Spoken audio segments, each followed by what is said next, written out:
Hey guys, welcome back to the channel. This is story about what if Hokage puts Naruto into confinement for safety of Konoha part 1. Before I start, please do support for more amazing content and comments for part 2. Do consider to subscribe my channel and share my video to your friends and check out the description as well. Let's start the video. Sarutobi Hiruzen, the Sandaime Hokage of Konoha, was not happy. He should have known that something would happen, it always did, but on this particular day of the year it was always the worst. He thought he could trust his ANBU, he thought he could trust most of his council. But after this he just didn't know who he could trust anymore. Making his way down the hospital corridor to a special room set aside for when something like this happened, sending nurses and doctors alike to their knees at his barley-contained killing intent, he could feel his temper rise more and more at just the thought. Flashback. Sarutobi was bored, sat in yet another boring council meeting that seemed to have nothing to do with him. All they were talking about was civilian affairs, nothing to do with shinobi. He looked around at all the people present, the civilian council, 30 of the most annoying people in the world, that just seemed to blend into each other, nothing really standing out. The Shinobi Council, however, was made up of all the clan heads of Konoha, the Aburame, Akimichi, Hyuga, Inuzuka, Nara, Yamanaka, and of course his own clan, the Sarutobi. Then there were the village elders, Hamura, Koharu and Danzo, his old teammates and former best friend. Over the years they had become more and more distant. They still talked, but it was always about village affairs. He felt a pang of regret for that. They used to be the best of friends, but now it was like they were strangers. It was then that he noticed for the first time that all of the civilian council seemed nervous. He picked up all the little things, the way that some of them kept looking from the clock to him, the nervous whispers between 2 or 3 council members, and the fact that they all seemed to be sweating. His warning bell was screaming. Something was wrong, terribly wrong. Then it hit him. The room suddenly became very quiet. All eyes in the room shot to the old Hokage in fear. His killing intent seemed to become visible as a dark aura surrounded him. Slowly, he started to stand up, his head lowered. "What have you done?" he asked in a whisper. Everyone in the room suddenly stopped what they were doing, all turning their full attention to the old Hokage. They could barely hear what he said. Even the shinobi had to strain their ears. Everything in the room was quiet. Nobody wanting to be the first to break the silence that seemed to have spread around the room, holding all those inside the room, squeezing their chest and stealing their words before they could even think of what to say. Surprisingly, it was one of the civilian council that broke the silence. He looked like any other middle-aged civilian, short brown hair, brown eyes, and wearing a simple gray kimono. He stood up slowly, carefully, as if he was scared of making any sudden movements. What did you mean? He stuttered out, and by the end of his question he was shaking. Did you think I wouldn't notice? Did you think I wouldn't realize something was going on? I may be old, but I am not senile yet. Now, tell me, what have you done? By the end of Hiruzen's mini rant he had gone from a soft whisper to nearly shouting at the top of his voice. Slowly standing, he still did not raise his head to look at the now truly frightened men and women sat across from him in their seats, his eyes hidden in the shadows of his Hokage hat. Hamura, Koharu and Danzo all looked at their old friend in both fear and surprise, but what many, if they were looking them instead of the old Hokage, would be shocked to see was the barely restrained hope in their eye. Finally, after a few more minutes silence, Koharu spoke. "Hiruzen, what's wrong?" she asked her old friend. It was at this point that Sarutobi finally lifted his head so that all present could see his eyes. They were not the soft, caring eyes of the old man that so many had come to know. They were as hard as steel, the pupils of his eyes shrunken in anger. His voice ice cold. Sarutobi spoke. "Why are we here? Why are we all here? These are not shinobi matters. So far we have heard nothing that couldn't wait until the next official council meeting. So why are we here?" At the end of his questions he spoke each of his last words with emphasis. "I was told that there was an important matter that must be discussed, and yet we have been here for 4 hours straight. And all you have talked about is basic information that has no real importance at all. So I ask you, why are we here?" Again, nobody spoke, nobody moved, the tension in the room becoming more and more intense with every passing minuet. It was then that he asked a question that had a very big effect on the room. "What is the date?" Those 4 words froze all those in the room, the civilians in fear and the shinobi in sudden realization. Everything was quiet. Then the killing intent in the room seemed to, if possible, increase tenfold. All the shinobi clan heads and the 3 elders adding their own killing intent to the old Hokage's. Suddenly, having not been able to stand the killing intent in the room any longer, one of the civilians, a woman in her late 20s with black hair and an expensive-looking black kimono with the image of a sakura tree in bloom, stood up and screamed in a high-pitched voice. "We did what you were too afraid to do, and by now it's too late. The Kyuubi is dead and all the people it killed that night have been avenged." And it was then that a very pissed Inuzuka shot to her feet, practical frothing at the mouth, along with every other clan head in the room, effectively shutting the woman up. "You fucking fool! Are you so stupid that you actually think that a 7-year-old boy is the Kyuubi? If that was true we would all be dead by now." At those words some of the civilians' eyes opened wide in realization, and looks of absolute horror crossed their faces. What had they done? Despite what many would believe, many of the shinobi in Konoha didn't hold a grudge against the boy. Some did, mostly those that lost everything in the attack 7 years ago, but most didn't act on this hate beyond glares and harsh words. Every now and then they would join in with the civilian if there was a mob, but they weren't ninja for long after that. Before anything else could happen, Naruto started moving to the large wooden doors, a rare serious expression on his normally bored face. We don't have time for this, we need to try and stop whatever is happening before it's too late. That was all it took to snap the attention of all the people in the room, the clan heads, elders and Sarutobi himself all quickly making their way to the doors. But before he pushed the doors open he paused, looking back at the members of the civilian council and left them with one more thing to think about. If anything has happened to Naruto, anything, I will come back here, and when I do I will show you why they called me the god of shinobi. Boo, make sure none of them leave this room before I come back. Seemingly out of nowhere, 5 animal masked ninja appeared in the room, and with that he pushed the doors open, only to stop dead in his tracks at the sound that assaulted his and everyone else's ears. He absently thought that someone must have applied a silencing seal to the door while they were in the room. It was the only way to explain why none of them heard the terrifying scream that seemed to echo across the village. And flashback. When Sarutobi finally got to the room he stopped at the door. He wasn't sure if he could go in. From what he saw when they got to the scene he knew that it would be bad. It was a miracle, depending on your definition of the word, that he was even alive. Finally raising his courage and taking a deep breath, he pushed the sliding door open. His breath hitched at what was before him. A small, malnourished 7-year-old boy hooked up to several different machines, lying on a hospital bed that made him look even smaller than he was. His entire body was covered from head to toe in bandages. The only parts of his body that was visible through the bandages were his eyes. Walking into the room, Sarutobi sat in the single chair set next to the bed. As he looked at the boy he began to feel tears falling down his face. In a matter of seconds the old Hokage seemed to grow 10 years older. I'm so sorry Naruto, if I had realized what was going on sooner I could have stopped this.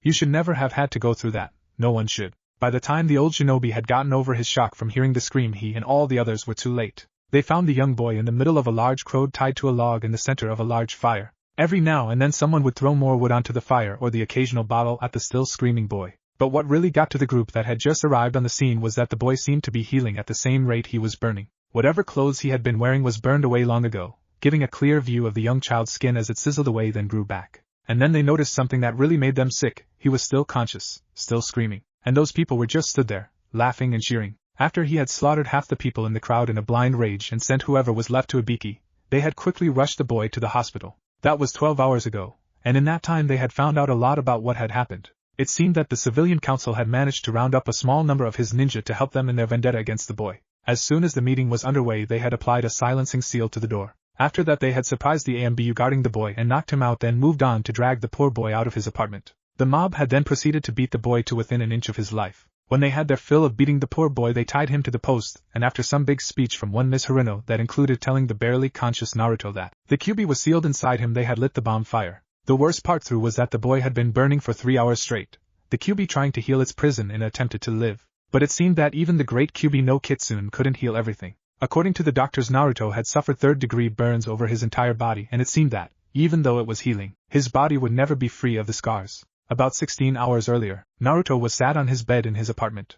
Today was his 7th birthday, and like all his previous birthdays he spent it alone. His apartment was made up of just 2 rooms, the main room, which had his bed, a table and a small kitchen he didn't know how to use. The once white wallpaper was peeling off the walls and the carpet was covered in strange reddish-brown stains from all the times the villagers had come and beat him. There was one window that looked out onto the street, but had several cracks and missing pieces of glass from where people had thrown rocks into his room. The other room was what the old man said was supposed to be his bathroom. It did have all the basic things that one would find in a bathroom, a toilet, a sink, it even had a shower. The problem however was that he never had any hot water, so whenever he took one it hurt because it was so cold. He also learned that before he moved in someone, probably his landlord after hearing that he was moving in had disconnected the water pipe that went to the toilet. This meant that he needed to put water in it himself when he wanted to flush. The problem with this though was that he could barely reach the top of the toilet. He looked around his small apartment. He was lucky the old man could get him it really.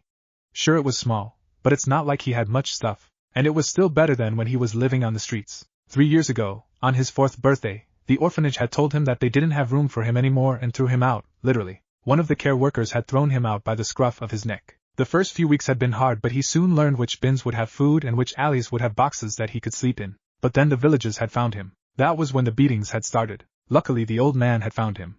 He didn't trust him at first. It wasn't the first time someone had tricked him. He could remember once how a nice old lady had invited him into her house to eat when she found him looking through her bins. As soon as he was in she locked the door and proceeded to beat him with her walking stick, screaming something about how he had killed her only son. He finally managed to get away from her by jumping through a window. It was also the first time he noticed that he healed very fast. When he had got far enough away he had stopped and looked at his arms, filled with shards of glass from the window. Then, right in front of his eyes the glass was pushed out of his skin and the wounds had healed. After that he didn't know what to think but just assumed that it was the same for everyone and didn't think about it again. The old man had been careful when he saw him, shocked as well. But after getting over the shock he took a shivering Naruto to the hospital and after getting him looked at, and then brought him here. That was about a year ago.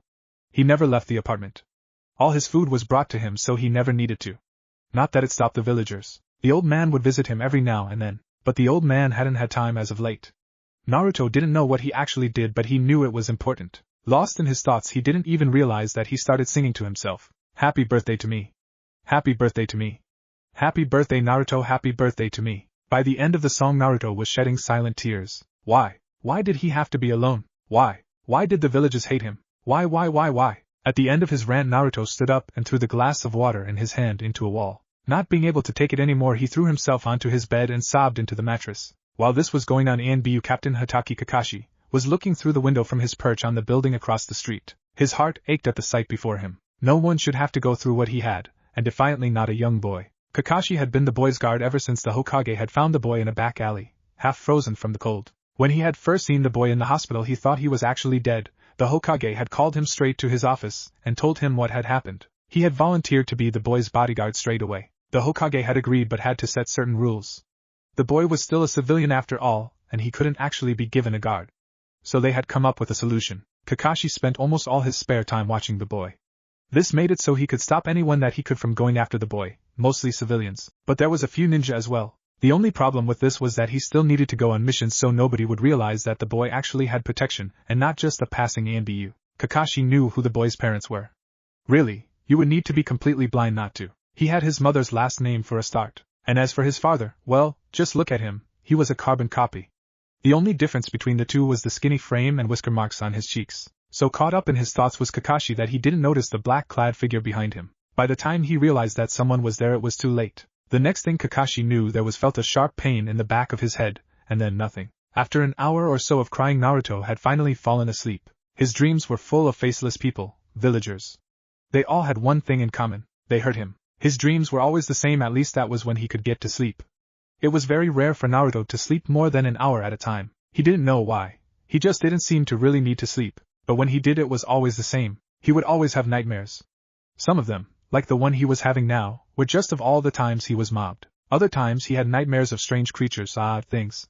Some of them didn't even seem to have a shape, shades in the shadows of his dreams. The thing that scared him the most though was when he had a dream about it. The fox. He didn't know why but it was always the clearest thing in his nightmares. And it was the one thing that was always there.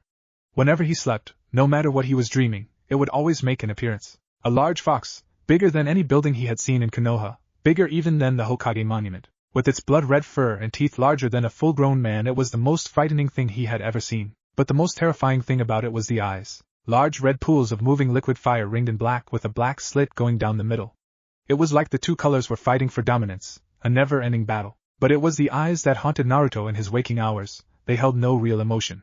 No malice, no happiness, nothing, just a primal instinct, primal need. And yet they shone with an odd intellect. It was like the fox was both a beast yet intelligent at the same time. Naruto was woken when he heard loud banging at his door. Instantly he knew what was going on. It happened all the time.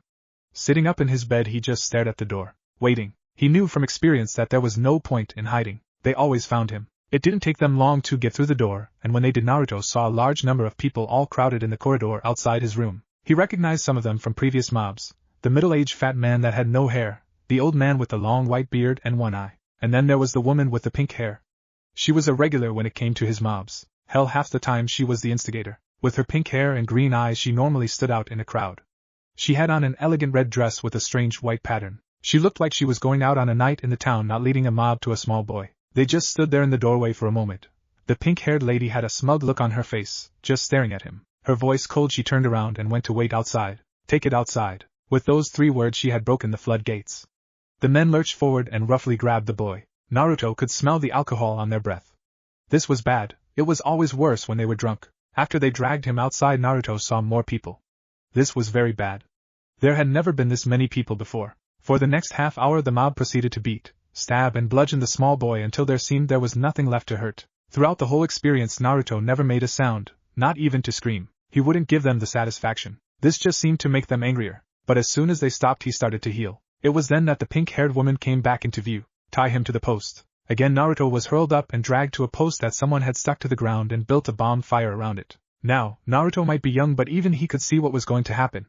If he could have put up a fight as they tied him to the post he would, but he was still healing. When he was secured to the post with ninja wire the mob moved back and 5 black-clad people with hoods stopping anyone from seeing their faces stepped out of the crowd and just stood there, surrounding the unlit bomb fire. When the crowd had quieted down a bit the pink-haired lady stepped forward and stared at him. After a minuet of just looking into his eyes she smirked and turned to address the crowd. Tonight, we right the wrongs that have been done to us.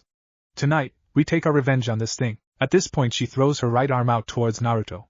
The crowd began to cheer as her words got more and more heated. Someone in the crowd got so worked up by this that they threw an empty sake bottle at the beaten boy. Then Naruto said one thing, one question that he needed answered. Why? No one answered. After waiting for the crowd to settle down again she continued. 7 years ago, the Kyuubi attacked this village, destroyed our homes and killed our families. Tonight we take our revenge. This boy has the Kyuubi sealed inside him, therefore he is the Kyuubi. The Hokage may be fooled by its facade, but we are not. At the end of her tirade she turned to look at the boy. Naruto was shocked. He didn't understand. He was the Kyuubi? That was impossible. Wasn't it? His thoughts flashed to his nightmares, to a giant red fox. What if it was true? What if he was the Kyuubi? It made senses. The glares, the beating, the hate, it was all because he was the Kyuubi. But if he was the Kyuubi why didn't he remember? If he had killed all those people he would remember. But before he had time to truly think about this the pink-haired lady raised her hands and looked at each of the 5 people around the fire. Light it up. And with that the 5 people around the bomb fire started to make hand seals. When they finished 5 voices could be heard saying, Fire style, great fireball jutsu. 5 balls of fire simultaneously struck the bomb fire and lit it. It didn't take long for the heat to get too much for Naruto. He tried not to scream, to keep to his personal vow of silence.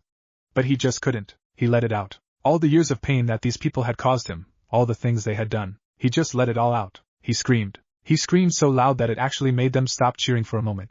But the moment passed, and they started again. Soon he started to feel his skin melting off. It was indescribable. He was in so much pain. Then he noticed in his pain-fogged mind that he was healing while he was burning. For 3 hours he screamed, but to him it seemed like a lifetime. A lifetime of burning, writhing in agony, nothing but him and the flames. At some point in time he felt the fire stop. He suddenly started to feel very cold.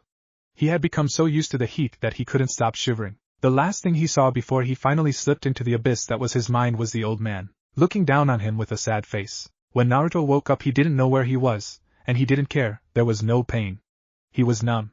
He felt nothing, both physically and mentally. Slowly he started to notice his surroundings.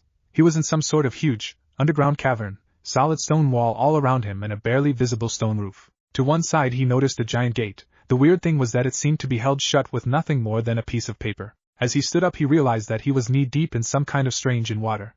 It took him a minuet to realize what it was. It wasn't water at all. It was blood, and he still didn't care. It was then that he heard it, a low rumbling sound off in the distance. At first he thought it was thunder, but then remembered he was underground. Whatever it was getting louder. Turning towards the gate he realized what he was hearing. Growling. And how did he figure that out? By looking at the giant red fox on the other side of the gate. He stared up into its face, into its fire-like eyes.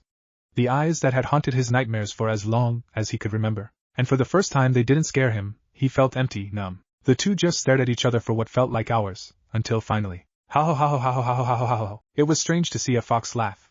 Its voice was so deep he could feel the vibrations all around him. I have lived for thousands of years and never have I known a human, a child no less, to look at me without fear. Maybe you won't be such a bad host. Ha ha, so it's true. You being here must mean the things the pink-haired lady said were true. Though I can't tell where we are, it does seem oddly familiar. That made the fox stop its laughter in its tracks. The boy's voice sounded wrong. It had no emotion, no feeling. It actually sent a shiver up the Kyuubi's spine to hear such an empty tone in a child's voice. It was then the fox took a good look at the boy. He had a plain white t-shirt with a pair of black shorts, his spiky blonde hair going in all directions and 3 whisker-like marks on each cheek. But what really caught its attention were his eyes. Eyes that were normally full of life no matter what happened, eyes that would brighten up the room just by being there, were now dead. They held no light in them, no shine of happiness, no flashes of anger, nothing. They were the eyes of an old man that had seen too much and had given up, waiting for death. The Kyuubi didn't know what to think of this. It had never seen eyes like that, especially not in the eyes of a 7-year-old boy. We are in your mindscape. It is a place in your subconscious mind, a bridge, if you will, between the two of us. A physical representation of our minds. Naruto thought about that for a moment, seeming to be getting his thoughts in order. I take it the blood was you, which means that my mind is a sewer? Naruto had been trying to figure out where he was since he got up. It only hit him when the fox said it was his mind. That made the fox laugh again. It was starting to actually like this kid. Sarutobi Hiruzen had sat at Naruto's bedside for 3 days straight. Luckily, his old friends had stepped up to run the village for a few days. He had been skeptical at first of letting Danzo anywhere near his office, but it turns out he wasn't as against him as he thought. He had been, in his own words, trying to bring back his will of fire. It seems that he had taken it onto himself to try and give him a challenge. He had hoped that by going against most of what he said that it would force him to regain the fire that he lost at the end of the Third Great War. Sarutobi was so happy when he heard that he had actually hugged the old cripple. Hamura and Koharu it seems had known about this from the start, but didn't have the heart to do the same, so they had distanced themselves from him, not being able to see him that way. When the three had seen his eyes at the meeting, they had seen their friend again. They had come to him the night of the incident and told him everything. Since then they had been handling everything while he waited for the boy in front of him to wake up. They had caught most of the people that night, at least the ones that were left after he went into that rage, but some had still gotten away. They had stopped 4 of the 5 ninja that had been involved, and they had all been nothing more than a few no-named chunin that had lost their families in the Kyuubi attack 7 years ago. The rest that they had caught were just civilians, mostly drunk, and they had all been sent to Ibiki and Anko. 3 days. 3 days and still no response from Naruto. He heard the door to the room sliding open and turned to see Hatake Kakashi entering the room. Kakashi had been in a deep depression ever since the incident. He wasn't wearing his AMBU uniform anymore, just his normal attire of a black full-bodied suit, his mask and his flak jacket, and his left eye covered by his forehead protector. It was his entire fault.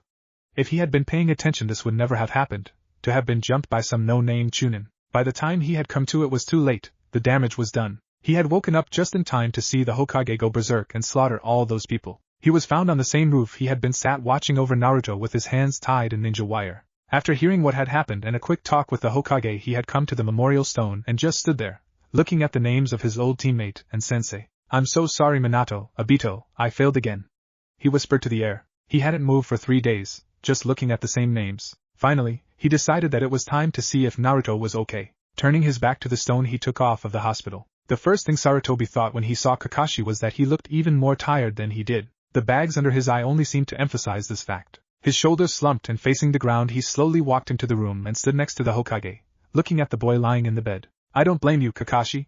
It wasn't your fault.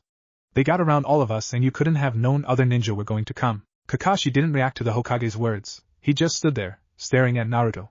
Eventually he replied, his voice barely above a whisper. "I appreciate that, Hokage-sama, but it was my fault. I let my guard down and he paid for it." Sarutobi was afraid this would happen. "Kakashi, they tricked us all, including me. At least we don't have to deal with those damn fools anymore." It was true. While Naruto had been in surgery, Sarutobi had gone back to the council room and repeated what had happened when he had found Naruto. The only difference being that he killed them all. Kakashi still didn't move his eyes from Naruto's form. I guess. It was then that one of the machines connected to Naruto started beeping rapidly. Startled, Sarutobi shot to his feet and leaned over while Kakashi ran into the hall and shouted for a doctor. "Naruto? Naruto, can you hear me? Naruto?" Slowly, the young boy's eyes started to open. When they did, Sarutobi, Kakashi and the just arriving doctor gasped and took a step back. His eyes were the eyes of a corpse, lifeless. There was no emotion in his eyes. "Dear Kami Naruto, what have they done to you?" whispered Sarutobi. The doctor walked away over to the boy and shone a small light in his eyes. "He's conscious, and there's nothing physically wrong with his eyes. I'm sorry, there's nothing I can do at this point." With that he left the room, leaving the 2 men in the room with the poor boy. A few minutes later Naruto started to whisper something. It was so quiet that the 2 shinobi in the room had to lean in towards the boy to hear him. "Why? Why didn't you just let me die, old man? Why?" Those words broke both men's hearts. To hear such words coming from a 7-year-old boy was just wrong. Not being able to stand it anymore, Kakashi left the room, probably going back to the memorial stone, thought Sarutobi. It was a full week later that Naruto was discharged from the hospital. He never said a word to anyone, not even the Hokage, after that first sentence. It worried Sarutobi greatly. He also hadn't slept since he had initially awoke. Kakashi hadn't come back. As Sarutobi led Naruto to his apartment, Naruto absently noticed that the people were still glaring at him whenever the old man wasn't looking. He was still covered from head to toe in bandages, although there was an opening at his mouth now as well as his eyes. The old man had found him some basic clothes to wear on the way.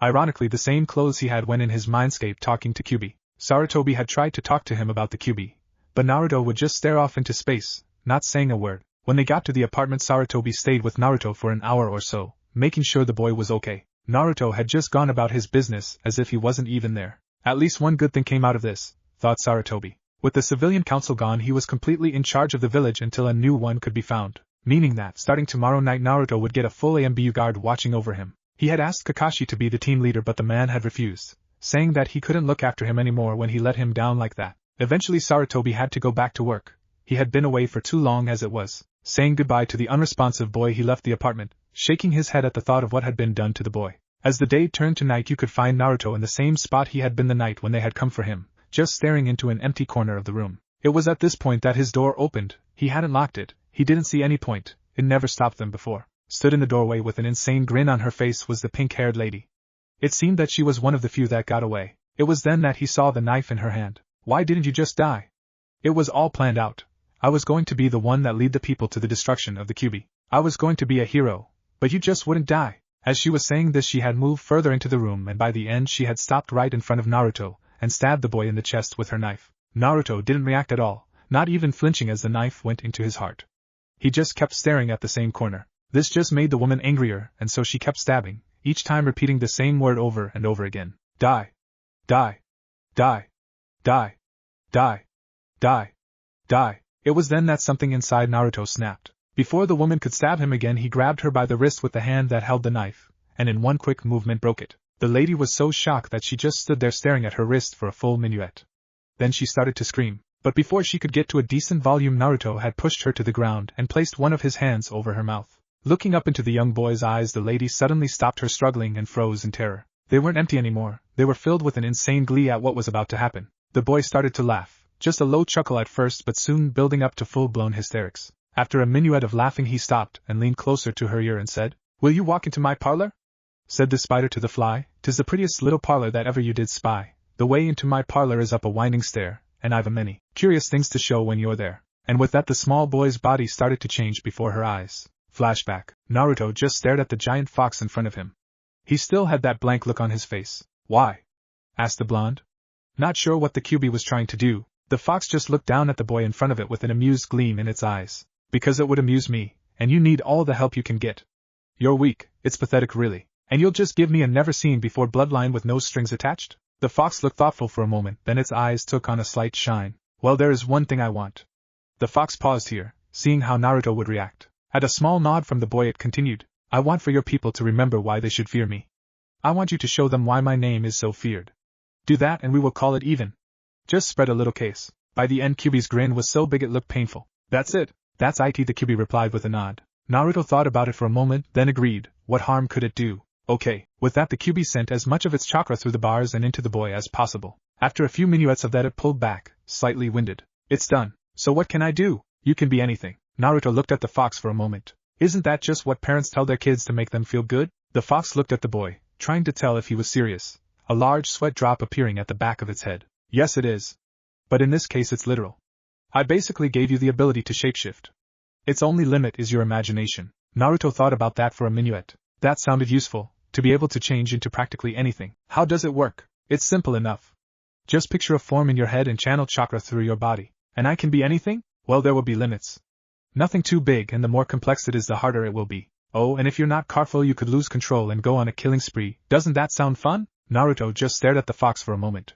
It made sense, and he didn't really care about killing. Fair enough. The fox just stared at the boy in front of it for a long moment. Then burst out laughing. "Ha ha ha, they really did ha ha ha break you, didn't they, my Kami? This is the most fun I've had in centuries, ha ha ha ha." Naruto just stood there, staring at the fox. When the Kyuubi calmed down enough to stop laughing, it turned back to the boy. "Thanks for that, WOW. I needed that. Anyway, I think it's time for you to wake up. See you later, Kit." Before Naruto could reply, he got very dizzy and fell back into the water. When he opened his eyes, he could see the old man leaning over him. And flashback. He could feel it, the way his body shifted to his will. He could feel muscles ripping and knitting themselves back together. He could feel his bones breaking and reforming. The way his clothes seemed to meld into his body. It was excruciating and euphoric. He had never felt so alive. When it was done, he stood up and stepped back from the pink-haired lady. She was so scared of what was in front of her that she forgot to scream. Standing in front of her, in all its 10-foot-tall glory, was she didn't even know. It was like something out of a nightmare. If only she knew. It actually was from one of Naruto's nightmares. His very skin covered in what looked like an ivory white shell. The only clothing he had was a torn black cloth that covered his waist down to his knees and held up by bandages tied to his waist, his body covered in muscles, reminiscent of a bodybuilder. Long, spiky, blonde hair going down to his feet and strange red markings covering his body.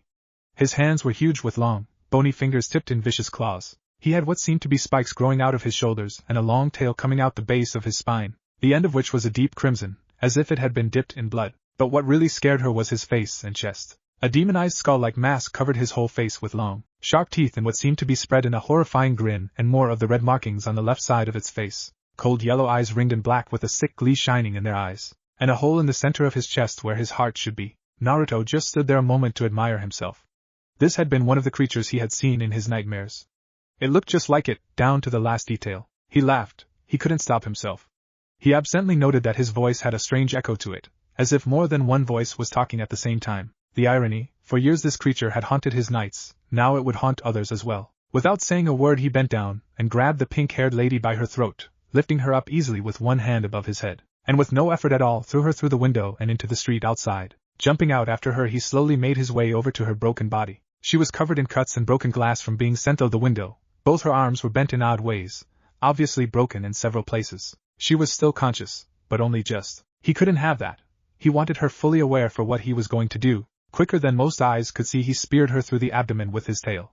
He held it there for a moment, listening to her gargled screams, music to his ears. He then sent a small pulse of his chakra through his tail and into the woman on the ground at his feet. Instantly her eyes shot open and she started to scream as loud as her abused lungs could manage. Again Naruto stopped and listened to her screams. When he had enough of that he picked up his foot and brought it down on her, mostly uninjured left leg, breaking it in the process. He tilted his head to the side in fascination as her screaming changed pitch. He did it again with her right leg, then each of her already broken arms. Each time he did this she made a new sound. A platoon of 5 ANBU that had heard the screams and come to investigate were watching in stunned silence as they saw something mutilating the still alive woman. What shocked them more was that it was the woman that they were told to look for. She had somehow managed to get away on the night of the incident, and had avoided them ever since. It was very embarrassing. A cat-masked ANBU turned to another with a dragon mask and asked in a clearly feminine voice, "What should we do, Captain?" The now identified captain remained quiet for a moment, before replying, "You go and inform the Hokage. We will stay here and try to subdue it, hurry." And with that she was gone in a swirl of leaves. The 4 remaining ANBU jumped off the building they were stood on, and ran towards the creature. Seeing them coming out of the corner of his eye, Naruto grabbed his limp prey and held her to his chest, facing the ANBU, still laughing insanely. They stopped in their tracks, not expecting the creature to have seen them coming. Stepping forward the dragon-masked ANBU spoke. "Drop the woman and get on the ground, do you understand me?" The creature just laughed at him. Then, slowly reaching around the woman's stomach dragged its claws over it, causing her intestines to fall out onto the ground. The ANBU was shocked, and what was worse was that the woman was still alive, but not for long, and just before the light left her eyes the creature reached a hand around her neck and pulled it off. No effort, it made it look easy. What it did next shocked the ANBU just as much. In its echo-like voice it started to sing, "Ring around the roses, a pocket full of posies, a tissue, you all fall down." At the end of the song it started to laugh again. One of the ANBU, a large, bare-masked man, ran forward. "No! Stop! We have to take it together!" called out the captain, but it was too late. The bare-masked ANBU started to run through hand signs, but before he could finish the creature appeared in front of him and grabbed his arms just below the shoulders. The ANBU let out a scream as the hands got tighter and tighter, until finally, with a quick jerk, both his arms were pulled off just below the shoulder. But before he could get over his shock at the loss of his arms the creature used them as clubs and hit him so hard his head exploded in a shower of blood and gore. Insane laughter could be heard all over Konoha. Without further ado, the remaining 3 ANBU sprung into action. Wood style, tree bind jutsu. Instantly long pieces of wood shot out of the ground and wrapped themselves around the beast's arms, legs, neck and chest. Fire style, great fireball jutsu. Wind style, great breakthrough jutsu. The 2 jutsu joined together, the fire being fueled by the fire turning white from the heat. The laughter stopped as soon as the attack hit, and the ANBU breathed a sigh of relief, only to take a step back in fear when it started again, if weaker than before. Nothing had ever survived that combination, nothing. When the smoke cleared they could clearly see the creature still standing, although only just. Its body was covered in what seemed to be cracks. As they watched pieces started to fall of the beast and to the ground, only to disintegrate before they reached the floor into black smoke. The Hokage arrived with the cat-masked ANBU just in time to see the beast before it seemed to burst into black smoke, leaving an unconscious Naruto with a huge, insane grin on his face. Looking at the bloodbath before him then to the 7-year-old boy Sarutobi could only say one thing. "Dear Kami Naruto, what have you done?" 1 year later, Sarutobi slowly made his way down the dark corridor, a man in a long white coat just a few paces behind. He wasn't in a rush. He didn't really want to be here at all. Not looking back at the man he asked, "Has there been any progress?" The man didn't even slow down as he looked down at the clipboard in his hand. "I'm sorry, Hokage-sama, There has been no change since the last time you were here. Sarutobi just gave a nod and kept walking. The school was a depressing place. It was built underground and was designed for the express purpose of housing and rehabilitation of shinobi that couldn't cope with the stress or responsibilities of the job. Those that had let their guilt overwhelm them, or that had given in to their bloodlust. If a ninja had a mental breakdown, of any kind, they were sent here. On both sides of the corridor were solid steel doors with heavy locks and a small window so the workers and doctors could see into them. At the bottom of each door was a small locked hinge door. These were used to push food through. When he came to the last door in the corridor he stopped. Taking a deep breath to calm his nerves he looked through the small window in the door. It was more or less the same as all the other cells, white walls with a simple cot in the corner. What made this one stand out however was that the walls, floor and roof were covered in blue glowing seals. They were the only source of light in the cell and made it look like something out of a horror movie. Another thing that made it stand out from the other cells was the fact that there was dried blood on the walls and floor along with the seals. And finally, the other thing that set this cell apart from the others was that it was the only one that didn't have a shinobi. This was the room of one Uzumaki Naruto. After what had happened with the Haruno woman, Sarutobi had done all he could to help Naruto. But when he started killing villagers he'd had no other choice but to put him here. The seals were applied by his old student Jiraiya, who had been beside himself with rage when he heard about what had happened. They were designed to do two things. The first was to strengthen the walls of the cell and the second was to constantly drain as much of Naruto's chakra as possible. It turned out that because of the amount of healing the Kyuubi had done to it, Naruto's body had been practically saturated in its chakra. This had resulted in Naruto gaining chakra reserves far beyond what was thought possible. If anyone other than Naruto was to go in that room with the seals active, they would be killed in a matter of seconds. As it was, they only seemed to make him slightly tired. When the boy had first been admitted they had sent a Yamanaka to try and assess his mental state. That had been a mistake. He was now in the cell next to Naruto's. A few weeks later a doctor had gone in to try to talk to the boy and that was the source of the dried blood on the walls and floor. Looking into the room, Sarutobi started to panic when he didn't see anyone in the room. He was about to turn around to ask the doctor where Naruto was when he jumped back from the door, heart beating a mile a minuet when a face appeared just on the other side of the glass. But it wasn't Naruto's. The face in the glass was that of a pale girl with long messy black hair. She was so pale she had an almost blue shine to her skin, which was only accentuated by the glow of the seals. She had dark rings around her mouth and glowing orange eyes, a small smirk on her face as she looked at Sarutobi. Just looking at her sent shivers down the old Hokage's spine. Stop playing games, Naruto. I'm not in the mood for it today. The girl's smirk turned into a full-blown grin at the old man's words, showing her slime-covered black teeth. "Oh, you don't want to play with me? That's not fair. The doctors are boring. They've seen most of what I can do. But you, I've got so much I can show you." Her voice sounded so innocent, like the tinkling of bells. It didn't seem right that a voice like that would come out of something so wrong. The Hokage didn't say anything, just stared into her bright orange eyes. Eventually, after the two had stared at each other for a few minuets, the girl broke eye contact and pouted. As the two men watched they could see the face change into that of a blonde-haired, blue-eyed boy. His face covered in bandages. "You're no fun, old man." Turning his back to the door, Naruto walked away and jumped onto his cot in the corner. This gave them a good view of the boy. He had grown. When he was first brought here he was barely 3 feet 5 inches. Now, he was 4 feet 6 inches, and still growing. He was very thin. No matter what the doctors gave him he wouldn't put on weight. He was wearing a modified black straitjacket with a hood attached at the back of the neck, the sleeves hanging down past his arms, almost touching the floor, plain black trousers going down to just above his bandaged feet. No skin could be seen. He just lay there, staring at the roof. Every now and then he would break out into chuckles, as if someone was telling him jokes that only he could hear. If only they knew. "How have you been, Naruto?" He didn't answer straight away, but when the Hokage was about to ask again he spoke. "I am how I am and I'm not how I'm not." More laughing. Sarutobi sighed again. He was used to this, getting roundabout answers that didn't really tell him anything. He was about to turn away when he heard Naruto call him back. "Hey, old man." "Yes, Naruto." As he looked back at the boy he could see him trying to hold back more laughter. "What has no legs, no arms and goes ahhhhhhhhhhh? Naruto, guess." "Stop it, Naruto, guess." Sarutobi was slightly taken aback by that. "I don't know, Naruto, what is it?" At this point Naruto finally took his eyes off the roof and locked eyes with Sarutobi. "A villager after I've pulled their limbs off." They kept eye contact for several more seconds before Naruto started laughing again. Without another word Sarutobi turned around and left, the sound of Naruto's insane laughter following him down the corridor. 4 years later. 5 years. It had been 5 years since the incident. 5 years since Naruto had killed those people. And 5 years since he had no other choice but to put Naruto in the school. At least the new civilian council this time around didn't petition him every day to execute the Kyuubi brat. They still didn't like the boy. But after what had happened, they were at least neutral. He couldn't believe he let Danzo talk him into this. It was a big risk, but if it worked. Making his way down the corridor towards Naruto's cell he couldn't help but hope the boy would agree. Looking into the room it still surprised him just how much it took to keep the boy contained. When he was younger it had been easy enough, Just the seals around the room could stop him. Then they found out that there was a side effect to the seals, because they were on all the time, putting a constant strain on Naruto's coils. This resulted in his already unbelievable reserves growing even larger. So every year they needed to increase the security. The walls were the same, covered in seals and dried blood, but now there was no cot in the corner. Naruto was knelt in the center of the cell, with thick, black chains holding him into place bolted to the floor. The chains covered in the same seals as the walls. The boy looked up when he noticed Sarutobi standing there. He didn't say anything, just stared at him with that insane grin he had become so well known for. How have you been, Naruto? I am how I am and I'm not how I'm not. This had become a routine for the two. It was almost enough to bring a smile to the old man's face. It was one of the few things Naruto did that didn't have any malicious intent behind it. I have a proposition for you. At this the boy got an odd look in his eye. This was different. After making sure he had Naruto's full attention, he continued, You can't spend the rest of your life here and the council agrees.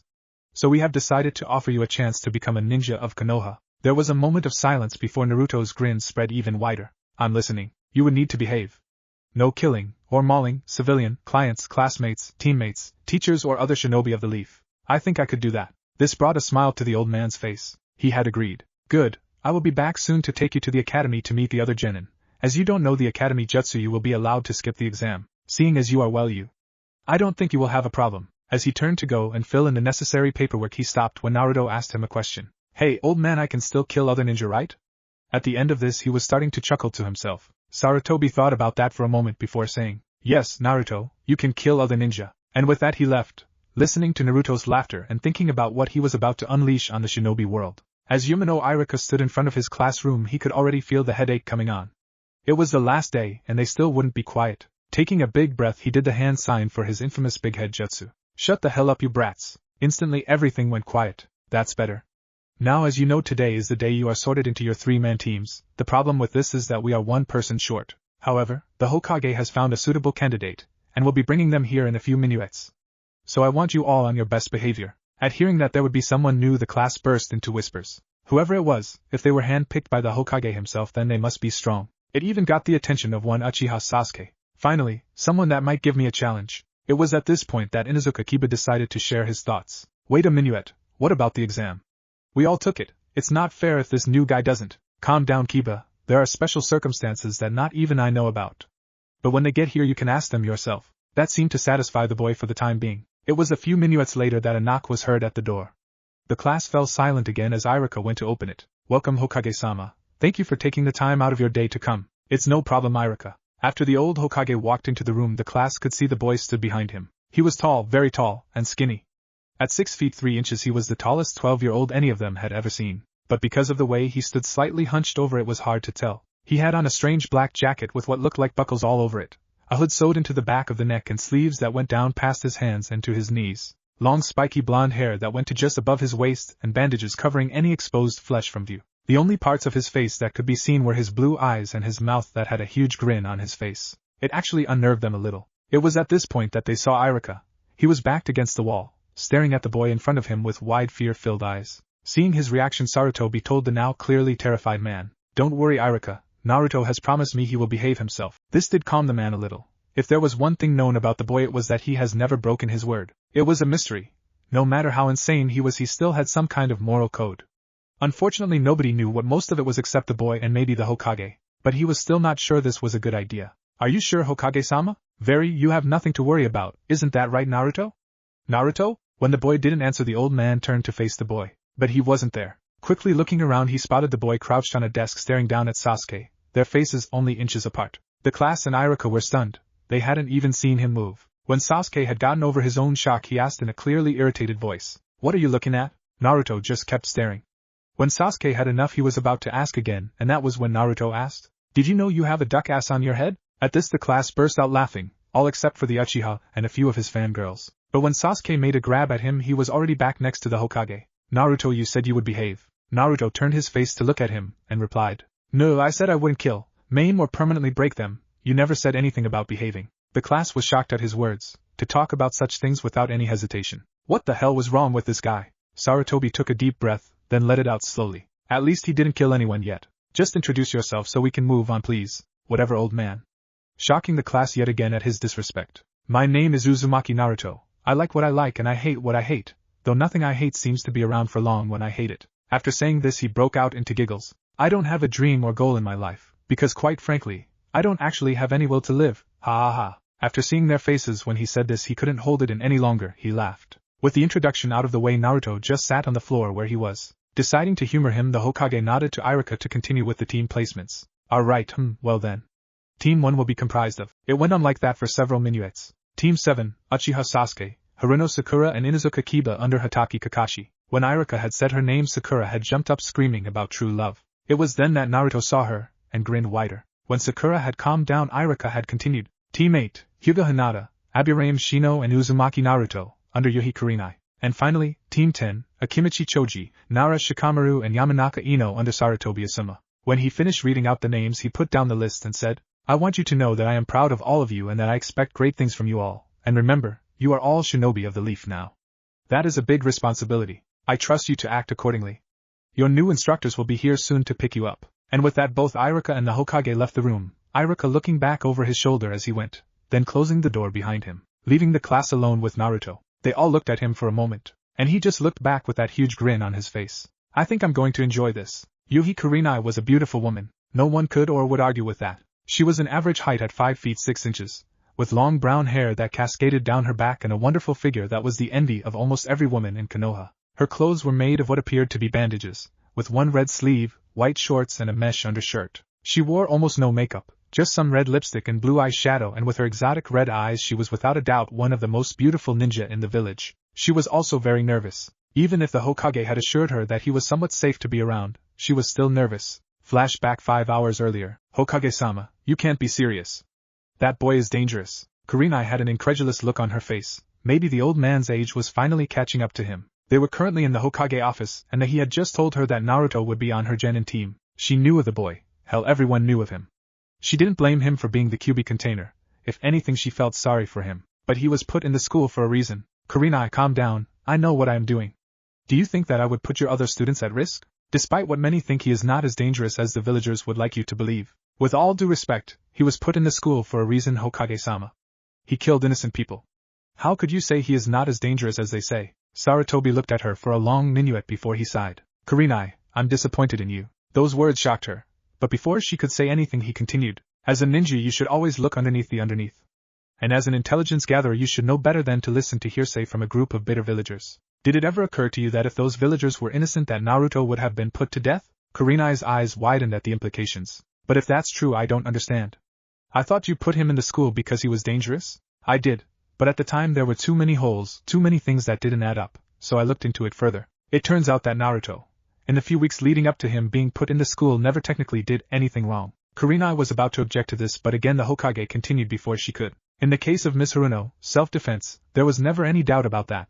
But the others. Here Sarutobi took out his pipe and lit it, taking a deep breath before he continued. The 3 men, self-defense, turns out they were drunk and attacked him. The 2 men and the ally, it was later found out that they had been attempting to rape a young girl. Naruto stopped them. The orphanage's care workers, we found out they were selling children into slavery outside the village. Every one of the people Naruto killed was later found to have either attacked him first or found guilty of crimes. Kurenai didn't know what to say. How could she have been pulled in by the villagers so easily? She prided herself on her ninja skills. But this was a huge mistake on her part. But then something occurred to her. But Hokage-sama, if this is true, then why was he kept in the school? Surely he should have been released when this was found out. Why did you leave him there? At this question the Hokage got a sad look in his eyes. Because he asked me to. Again, Kurenai was shocked. Nobody asked to be kept in the school. But why? Sarutobi took another deep breath from his pipe before letting it out again. At that point Naruto still had some semblance of his old self. He still does, though it's buried under the insanity. In a moment of lucidity he realized what was happening to him. He could see what was happening and knew that if he didn't get away from people for a while he could lose himself completely. So he asked to be left in the school until I thought he could be trusted. I have watched him over the years, and I can honestly say that although he is the most insane fucker I know, he is also one of my most trusted people. At seeing the confused look on the young woman's face he elaborated. It is true that Naruto is insane, but he has still kept what makes him a good person. It is what makes him different from many that lose their minds. He has morals, they can be hard to see, but they are there. He never hurts children, scare them, yes, but never hurt them. He also has a respect for women, which all things considered is a miracle. He also will never break a promise once it has been made. Kurenai didn't know what to say. Naruto just didn't make any sense to her. However, this made her stop her train of thought. There is a problem. He can't control himself when he kills. He will make anyone that he deems worth killing go through extreme pain before he will let them die. He has been known to scare Anbu with his methods, both psychological and physical. That worried Kurenai. Anbu were trained to be fearless, to not let anything bother them, the best of the best, and they were scared of what a 12-year-old boy could do. Taking a deep breath, Kurenai asked, "Can you tell me anything about his abilities? If he is going to be on my team, I need to know what to expect." This made Sarutobi smile. He has enhanced senses, strength, reflexes, and he is able to process information at an astonishing rate. He has been out of the school for only a day and has already made his way through most of the Konoha library. This surprised Kurenai. To be able to read and understand so much information in such a short time was truly amazing. He also has a bloodline. It has been designated as shapeshifter. He is able to become almost anything. If he can picture it in his mind, he can more than likely become it. It is similar to the transformation jutsu. But unlike the transformation jutsu, he physically changes his body. The implications of this were spinning through Kurenai's head. To be able to become anything, the potential was practically limitless. However, there is a catch. The longer he uses it, the harder it is to keep it up, or in some cases, to come back. From what he has told me, he is currently able to hold a basic shift, as he called it, for 3 days, but the more complex it is, the harder it gets. This made perfect sense to Kurenai. With every bloodline there was always a weakness. She also now understood why he was on her team. With a bloodline to change into anything, he could make a great intelligent gatherer, and with his other talents, he could cover the rest of them if the need to retreat should occur. She was broken out of her thoughts when the Hokage stood up from his chair. "I'm sorry, Kurenai, but I need to go and check on him now, before he runs out of books to read and moves on to something else. I hope I can trust you to teach your future students to the best of your ability." Standing up from her chair, Kurenai did a small bow to her leader and replied, "Yes, Hokage-sama, I understand." Flashback end. She was now on her way to meet her team with the other senseis and just couldn't stop herself from feeling nervous, only for them to stop at the door when they heard the voices inside the room. They all sat in silence for a few minutes, just staring at the strange boy in front of them. He was just sitting there, looking around the room with that creepy grin on his face. Eventually Kiba, being the hyperactive loudmouth he is, took it upon himself to break it. Standing up from his seat, he made his way to the front of the room where Naruto was sat, smirking to himself, not seeing Akamaru shrinking back into his hood and shaking slightly. "So you're the guy that's too good to go to the academy like the rest of us. You don't look so strong. I bet you don't even know any jutsu." Naruto just sat there for a moment, looking up at Kiba. Slowly, standing up, he looked Kiba in the eyes and asked, "What's a jutsu?" The other children in the room looked at Naruto incredulously. What kind of ninja didn't know what a jutsu was? Kiba started laughing and pointing at Naruto, and then so did the rest of the class. You don't even know what jutsu is, huh? Where have you been for the past few years? A mental institution for dangerously insane ninja. That turned the laughter into shocked silence. Was he serious? "What the hell, you're joking, right?" "Nope." "Hey, did you know you need a bath? You smell like dog piss." This got to Kiba. Nobody embarrasses him in front of his class. "What did you say? I'll fucking kill you." In his rage, Kiba charged at Naruto without thinking. But before Kiba could lay a hand on him, Naruto had his right hand on the back of Kiba's head and was slamming it into the ground, or so it seemed. Just before Kiba's face connected, it stopped. Bending down, Naruto said to him, loud enough for all to hear, "I have killed people for attacking me, and the only reason I haven't killed you is because I promised the old man I wouldn't.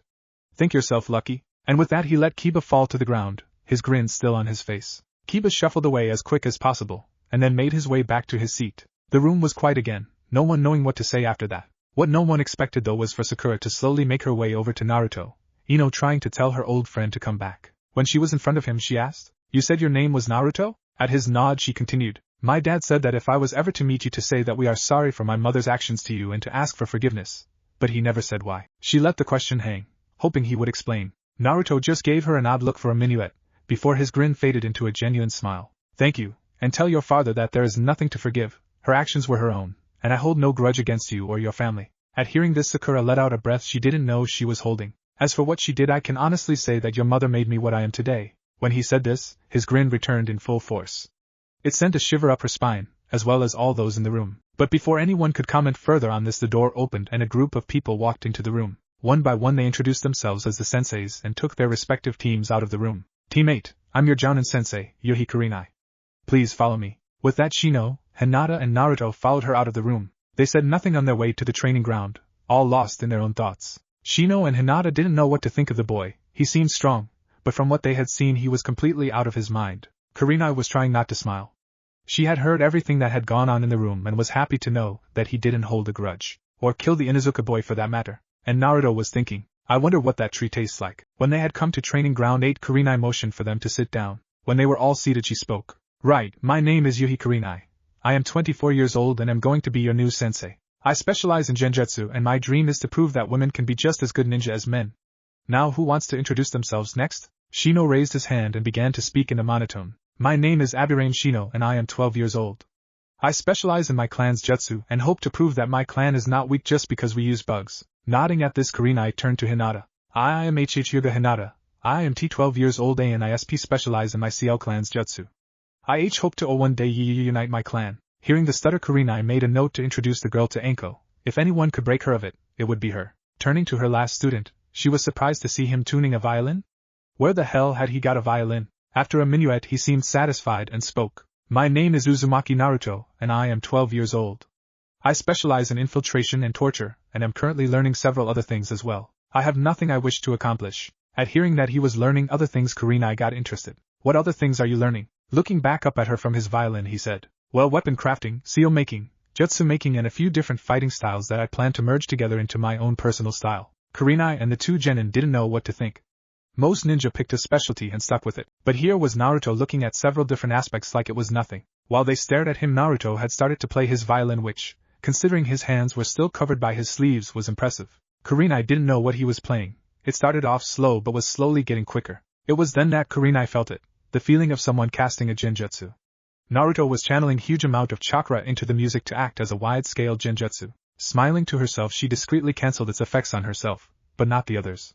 Naruto was doing her job for her. Her test was to see if they could detect and dispel a genjutsu anyway, so why not let him do it? As she watched, she saw Hinata and Shino fall into some kind of trance. A few minuets later, Shino was the first to notice something was wrong. His bugs telling him that he was in a genjutsu. Calmly putting his hand on Hinata's shoulder, he broke them both out of the genjutsu. When she was sure they were both out of the jutsu, Kurenai said, Good work, Shino, and well done for helping your teammate out, but I have to ask Naruto, why did you try to put us in a genjutsu in the first place? When she asked this, Naruto stopped playing and looked at her strangely. What the hell you talking about? I can't cast a genjutsu to save my life. I've got too much chakra. This surprised Kurenai. He was right, he did have too much chakra to do genjutsu, but she had assumed that was why he was using a violin as a catalyst. But he was doing it without even knowing it. She would have to talk to the Hokage about this. Naruto, are you saying you didn't know you were channeling chakra through your violin while you were playing it? Of course I was. It's something I read in a book about chakra control. This is actually my 5th violin in the last day. They kept exploding. Had to put a reinforcement seal on this one. The casual way that he said this made her laugh. As if exploding violins were normal, although, this was Naruto after all, who knew what went on in his head. Hinata and Shino were confused, so asked, WWW, what do you mean? Kurenai sensei? I agree, I don't understand. Turning to face the two, Kurenai said, It's quite simple really. Naruto here was channeling chakra through his violin, and it acted like a catalyst for a genjutsu. Without knowing he was doing it, the genjutsu acted on its own and hypnotized us. None of the genin knew what to say to that. Then Naruto started to laugh. When he had calmed down, Kurenai told them, Now, normally this would be where I give you your true genin exam, but seeing as Naruto beat me to it, you all pass. Congratulations, you are all now official genin of Konoha. Meet me here tomorrow at 6 a.m., and we can start your training. With that, the 3 genin left to do their own things. Letting out a deep breath, Kurenai stood up and left to report to the Hokage. She never noticed that Naruto had come back to the training grounds. Walking up to the tree he had seen earlier, he pulled a branch off and bit into it. Yuck! Tastes like wood. Kurenai was at her wit's end. This was her team's 4th D rank and Naruto was driving them all crazy. Their first mission had been to paint a civilian's house. It went okay at first, but the problem came when the client's wife came home and saw Naruto. By the time her husband had calmed her down and took her into the house, nobody noticed that Naruto had painted the house bright pink instead of the white the client had supplied them with. They still didn't know where he got the damn paint. The second mission had been to weed an old lady's garden. This had gone fine until she refused to pay Naruto. While Kurenai had been arguing with her, Naruto had replaced all her plants with cannabis. And yet again, they still didn't know where he got the plants, though Kurenai was more worried at the thought of a high Naruto. The third had been to catch Tora. This had actually gone okay. Seems Naruto had a way with animals. He had been the first ever ninja to just walk up to Tora and pick him up. The problem had come when he left with the little beast for a while. Nobody knew what he did, but after the mission it became a lot harder to catch the cat when it escaped again. One genin team had claimed that they had seen him jumping through the trees like a ninja. This mission was simple: get the shopping for a woman that had broken her leg. The problem had come when she had given Naruto a dirty look. At the time the boy had just ignored her, but his team had got to know him over the past few weeks and knew he was going to do something. This was why Kurenai was watching him like a hawk. So far everything was fine. They had just gotten back to the client's house without incident, and were just waiting for their pay. When the client had been paying them, she had gave Naruto another dirty look and tried to give him half what she owed him. The feeling of dread that had increased when Naruto didn't say anything just stood there grinning. A few minutes later they had gotten the money and were on their way to report to the Hokage when they heard a scream from inside the house. Rushing back inside they had arrived to see the woman sitting on the floor, covered in bright red paint. Naruto had somehow put a paint bomb in her shopping bags when they weren't looking. Letting out a deep breath, Kurenai and the other two genin started to help her off the floor and to a chair in the living room. The whole time Naruto was laughing his head off, rolling around on the floor. It took them an hour to calm her down. Now here they were stood in front of the Hokage in his office. For a full minute he said nothing, just sat there looking at Naruto with his pipe in hand. I thought we talked about this, Naruto. You can't keep attacking clients. Naruto just stood there, giggling. Well, technically she wasn't a client when it went off. We had finished the mission. None of them knew what to say to this. He was right. They had finished the mission. Sighing to himself, Sarutobi just waved a hand for them to leave. Whatever, I'm getting too old for this shit, just go. With that they left to go to the training grounds. Team 8 had decided to hold off on missions for a while, at least until they could stop Naruto from being well. Naruto, Kurenai, Hinata and Shino were currently waiting for Naruto at Training Ground 8. It was one of the more secluded training grounds. With a large lake and small wooded area, it was a good place to train. Today Kurenai was planning to teach Hinata and Shino how to water walk. She would have been teaching Naruto it as well, but he was having problems with tree walking. The last time he tried he was blown off so hard he not only broke the tree he was trying to walk on, but 3 other trees as well when he flew into them. For some reason Naruto was always a few minutes late to team training. After waiting for a little longer they decided to start without him. It was half an hour later when Naruto walked into the training grounds, a strange bundle on his back. This put them all on edge. Though Naruto had never done anything to them, they were still cautious. When he got to them he put the bundle down and waved. Hey guys, I got you something. Slowly making their way over they looked at the bundle on the floor nervously. Seeing their faces Naruto laughed. Don't worry so much, it's not going to explode, at least I don't think they will, he said with a thoughtful look on his face. This did not fill them with confidence. Reaching down and unfolding the package, Naruto took a step back and looked at them all expectantly. So what do you think? They didn't really know what to think. On the ground before them were the most bizarre yet beautiful weapons any of them had ever seen. The first was what looked like a normal kunai knife.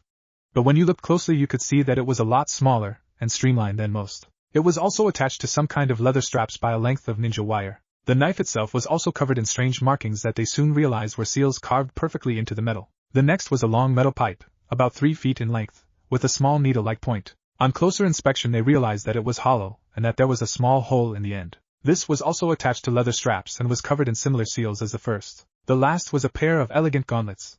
The metal was white and the middle finger had a sharp, pin-like point in the end. They were designed to go up to just below the elbows and had seals all over them. After a while Kurenai looked at Naruto and said, "They are beautiful, Naruto, but where did you get them and why did you bring them?" Naruto gave her one of his rare, sincere smiles when she asked that. Well, remember when I said that I was looking into weapon making? They all grow shocked looks on their faces when he said this. You mean you made these? Yep, I made a deal with a smith in the village.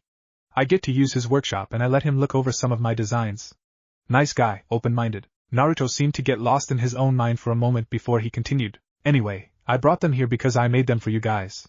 We've been a team for a while now and I made you these to complement your fighting styles. For example, here he bent down and picked up the kunai-like weapon and, taking on a lecturing tone that was so out of place coming from Naruto, started to explain the weapons. This is for you, sensei, it goes on your arm under your sleeve. Now I know that when you cast the genjutsu you can't move from one spot without disrupting your flow of chakra, so I made you this. By channeling your chakra through the wire and to the blade at the end you can control it. It will take a lot of practice, but when you master it you should be able to cast genjutsu and kill your enemies without having to rely on someone to make the finishing blow. Kurenai was speechless. Naruto had made this just for her. It was perfect. He had made her the perfect weapon after only knowing her for less than 2 months. Before she could thank him he moved on to the pipe. Now this is for Shino and if it works out, your family. The pipe is made from a strong metal to compensate for it being hollow, and can retract so it can't be seen. Like sensei's, it goes on your arm under your sleeve. The idea is that you can have some of your bugs fill the pipe and when you stab someone you can inject them into you, opponent. I know that your clan can't fight in close combat because of your bugs, so this should help. Shino was deeply impressed with the weapon. He guessed that he shouldn't be surprised. It would take someone with a mind like Naruto's to come up with something as unorthodox as this. And last but certainly not least, this is for Hinata. Like the others I made it to go with your family's fighting style. They are mostly designed for protection, but they can, in theory, enhance your gentle fist. By channeling chakra into the needle it can give your chakra a boost. If it works like I think it will, you will be able to actually destroy someone's chakra points. This actually shocked Hinata. Her family had been trying to improve the gentle fist for years to the point that they could destroy a person's chakra points, and here was Naruto, the most insane ninja anyone had ever known, solving what her entire clan couldn't. It was then that he explained the seals. Now, as for the whole not sure of them exploding thing, the seals are your basic strengthening seals, with something of my own thrown in. Chakra channeling seals. I made them to help you channel your chakra through the metal. The only thing is I haven't tested them. This surprised Kurenai more than the weapons. She knew that he was looking into seals, but never thought he would come so far in so little time. This is great, Naruto, but why did you go to so much trouble? Naruto just looked at each of them for a moment, then, why the hell not? And with that the serious Naruto was gone and back was random Naruto. When they had gotten up after face planting, they each thanked him and asked if he had made anything for himself. His grin took on an unnerving glint, and he reached behind his back and pulled out two wicked-looking, miniature scythes, hidden behind his long hair. The handles looked like they fitted his hands perfectly, and were wrapped in black leather. The blades themselves were stained a deep black that seemed like it didn't reflect any light, and the edge a deep, blood red, with jagged teeth instead of being straight. They had the same seals as the other weapons etched into them, but they were almost impossible to see. They actually sent shivers down their spines just looking at them. They held a terrible beauty that left no doubt that they were made to take life. These are my scythes. No one said anything for a few minuets, the blades seeming to weigh down the area with their own killing intent, which was promptly broken by Naruto falling over and laughing so hard it looked painful. When she saw he had finally calmed down, Kurenai spoke. Well, thank you Naruto, these are all great, but I think Hinata and Shino should finish the water walking exercises before learning how to use them. The extra control will help, I'm sure. Shrugging his shoulders, Naruto just put his scythes away and ran to a tree, only to fly past them and into the water when he was blown off again. As they watched him get up and do the same thing over and over again, Shino summed up their thoughts perfectly. It's hard to tell if he is a genius or an idiot sometimes. Nodding their heads in agreement, they all turned back to the lake, their new weapons in place, and started the exercise again. Naruto's laughter echoing around the clearing as he was continually blasted off the trees. It had been a month since Team 8 had gotten their weapons, and ever since then they couldn't be any closer. Hinata and Shino had finished water walking in record time, wanting to start training with their new weapons. Kurenai was starting to get the hang of her straight shooter, as Naruto had decided to call it. She still had some work to do, but she was getting there. He didn't name the others, saying that they could do it themselves with their families. Speaking of which, both the Hyuga and Aburame clans had been very impressed with the weapons, so much so that they had requested for Naruto to make more for them. He had told them of a small ninja shop owned by a man named Higashi. It turned out this was the man Naruto had made the deal to use his workshop with. Naruto had given him the designs after he made them in case this happened, as long as he got 30% of the profits, and that he tell nobody who made them. Higashi could remake and sell them to the two clans. This applied to the clans as well. When Kurenai asked why he didn't want anyone to know he made them, she could have sworn he was channeling his inner Nara when he said, "Too bloody troublesome." It turns out this was more than sufficient, as the clans were paying a small fortune for the weapons. The Hyugas had named Hinata's weapon the Hands of Kami, as they believed their eyes were a gift from Kami herself. The Aburame had been a bit more modest, and named theirs Wasp Point. Higashi and his daughter were making so much money from Naruto's weapons they were thinking of expanding the shop. Naruto, after many times of being shot off the trees like a cannon, had finally got the hang of tree walking. He even managed to learn water walking. Eventually Team 8 started doing missions again. Thankfully Naruto had not done anything to the clients. Seems the word had gotten out, and none dared to do anything to raise the boys' ire. They were currently stood in the Hokage office, after just returning Tora to the daimyo's wife. He was looking at their mission record to decide if they were ready for a C rank mission. Well, everything seems to be in order. I see no reason. Before he could finish, the doors to the office slammed opened and Kiba stormed in, followed by the rest of Team 7 walked in. "Hey, Hokage-sama, can we please get AC rank now? These D ranks are driving me and Akamaru crazy." After an apology from Kakashi for Kiba's rudeness, Team 7 noticed Team 8 stood in the room staring at them. Kakashi's eye lingered on Naruto for a moment before moving to Kurenai. "Sorry Kurenai-chan, hope we didn't disturb you." Before Kurenai could answer, she was drowned out by Naruto. "Duck ass. Dog piss. Pinky. How you been?" Everyone in the room sweat dropped at this except the three genin, who were silently steaming at the names. When they had calmed down, the Hokage spoke. Well, Team 7 does have the necessary number of D ranks to take AC. How about this? I was just about to give Team 8 here AC rank. What would you say to a joint mission? The two senseis looked at each other for a moment before nodding. Very well, seeing as Team 8 were here first, Kurenai will be team leader. The mission is to protect a bridge builder named Tazuna while he travels to Wave Country and until he finishes his bridge. The client will be here shortly. No sooner had he said this than an old man walked into the room on unsteady feet. He had a beard, glasses, and smelt like sake. He looked at the genin and scowled. "I pay good money for a ninja guard and you give me this? And what the hell is the mummy grinning at?" At these words 4 loud smacks were heard. Looking around the room, Team 7 saw the Hokage, Kurenai, Shino and Hinata with their hands on their faces, and Naruto's grin taking on a sinister edge. Both Team 8 and 7 were stood at the front gates of Konoha, waiting for Tazuna to show up so they could leave. After what Tazuna had said the day before, the Hokage had quickly dismissed them and told them when to be here to go. The two teams were keeping their distance from each other, mostly because of Naruto. Speaking of Naruto, both Kurenai and Kakashi were worried what he would do, his track record speaking for itself. They knew he wouldn't actually kill Tazuna, but beyond that they didn't know. They didn't have to wait long. Right on time they could see Tazuna heading their way. He had the same clothes and smell as the day before, but he was able to walk in a straight line. His eyes were red and he was clearly suffering from a monster hangover. As he approached, Kurenai cast a nervous eye over to Naruto. He was just stood there, grinning at Tazuna. Not breaking his stride, the old man walked right past them and through the gate. Nodding to their teams, Kurenai and Kakashi followed after him. They were about an hour away from the village when Naruto started to walk next to the old drunk. They spoke in low voices for a moment when Naruto pulled out a small silver flask. Handing it to Tazuna, he took the lid off and had taken a swig before anyone could stop him. Giving the flask back to the boy, he stood there a moment, all eyes on him.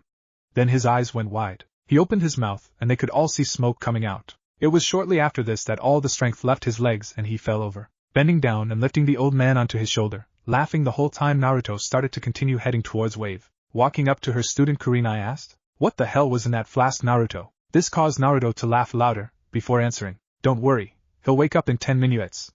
I gave him my homemade hangover cure."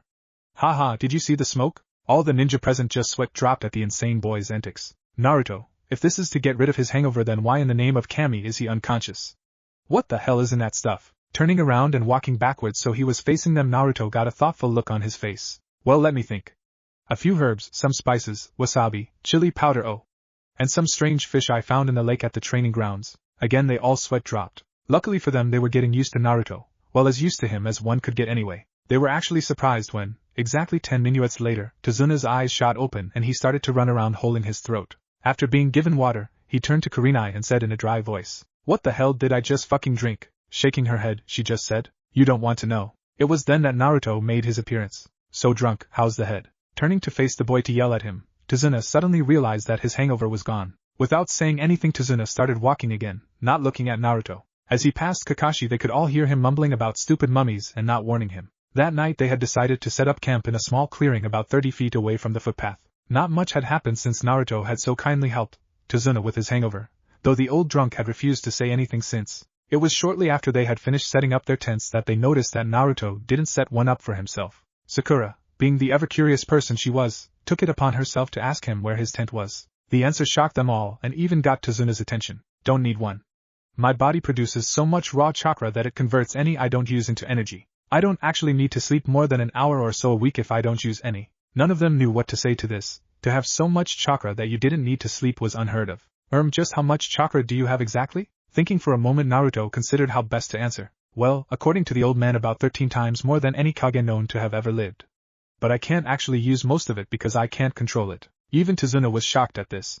He might not be a ninja, but even he knew not to mess with the Kage. They all sat in silence after that, staring into the smokeless fire. After a few more minuets of this, Naruto reached behind his back and pulled out his violin. Without looking at any of the others in the clearing, he started to play. The music was soft and gentle, calm, the complete opposite of the one playing it, Naruto's face taking on a serene look as he played. They sat and listened to the boy play, watching the fire as it seemed to dance in the night. They were spellbound, none could move as they listened, but as the night went on they knew that they needed to go to sleep.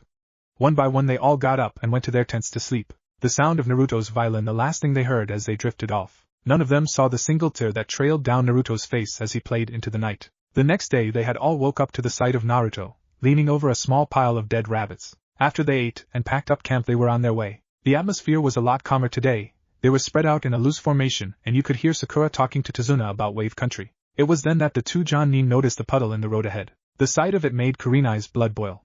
Such a poor attempt at a genjutsu. Looking at each other, the two sensei silently agreed to let the genin handle it. They didn't have to wait long. As soon as they passed the puddle, two men in brown cloaks jumped out and wrapped a battle chain around them. The genin and Tazuna turned around just in time to see their sensei fall to the ground in bloody pieces. 2 down, 6 to go. After saying this, the two ninjas started to run toward them, chain at the ready. Team 7 froze at the words, not knowing what to do. Luckily Team 8 did. Shino and Hinata were in front of Tazuna as soon as they saw what happened, and Naruto had moved to intercept, pulling out his scythes from on his back as he went. Before the two ninja had went 2 meters towards them he was there. With his back turned to the others they didn't see his grin turn predatory, but the demon brothers did. It stopped them in their tracks. This boy had the same grin as him. They were brought out of their thoughts by the insane giggling and words laced in killing intent. "Let's have fun, don't die too quick." That was all it took to anger the brothers. Who did this kid think he was? Yelling in rage, the two ran straight at the boy, intending to wrap him in their chain. But before they could, a kunai pinned it to a nearby tree. As they struggled to get the chain free, Naruto turned to Sasuke. Don't interfere with my fun. Do that again and I will rip out your eyes and shove them up your fucking ass. None of the genin knew what to say. They had never seen Naruto like this. His grin was still in place but his voice was hard. But that wasn't all. When he turned to face the group they all saw his features taking on an almost demonic look. His teeth were longer and sharper, and his eyes sank back into his head. Turning back to his prey, Naruto was just in time to see them detach the chain from their gauntlets and charge at him again. What followed was one of the most odd Kinjutsu battles any of them had ever seen. His grin stretching painfully large, Naruto switched the scythe in his left hand to a reverse grip and started to spin while moving to meet them. Every time one of the brothers got within striking range they would be pushed back and before long they were on the defense instead of Naruto. As his spins got faster and faster they had a harder time to block and dodge. Small cuts started to appear all over their bodies and their movements started to get more and more sluggish. 10 minuets into the fight and the demon brothers dropped to the ground, their entire bodies littered with small, paper-cut-like marks. When he saw that they couldn't fight anymore, Naruto stopped his rotations. He was a bit unsteady on his feet for a moment but quickly got over it, put his scythes away and tied them up with ninja wire. Seeing that Naruto was finished, the two thought-dead sensei stepped out of the woods. After explaining how they had gotten away with the substitution jutsu they turned to congratulate Naruto, only to see him positioning the brothers in a way that they could see each other. When they were about to ask him what he was doing he spoke. Now, which one of you is the brain? You look like the man with the plan. So, you going to tell me why you attacked us? The only answer he got was the man spitting on the ground at his feet. Naruto's grin turned malicious and without saying a word he turned to the other brother.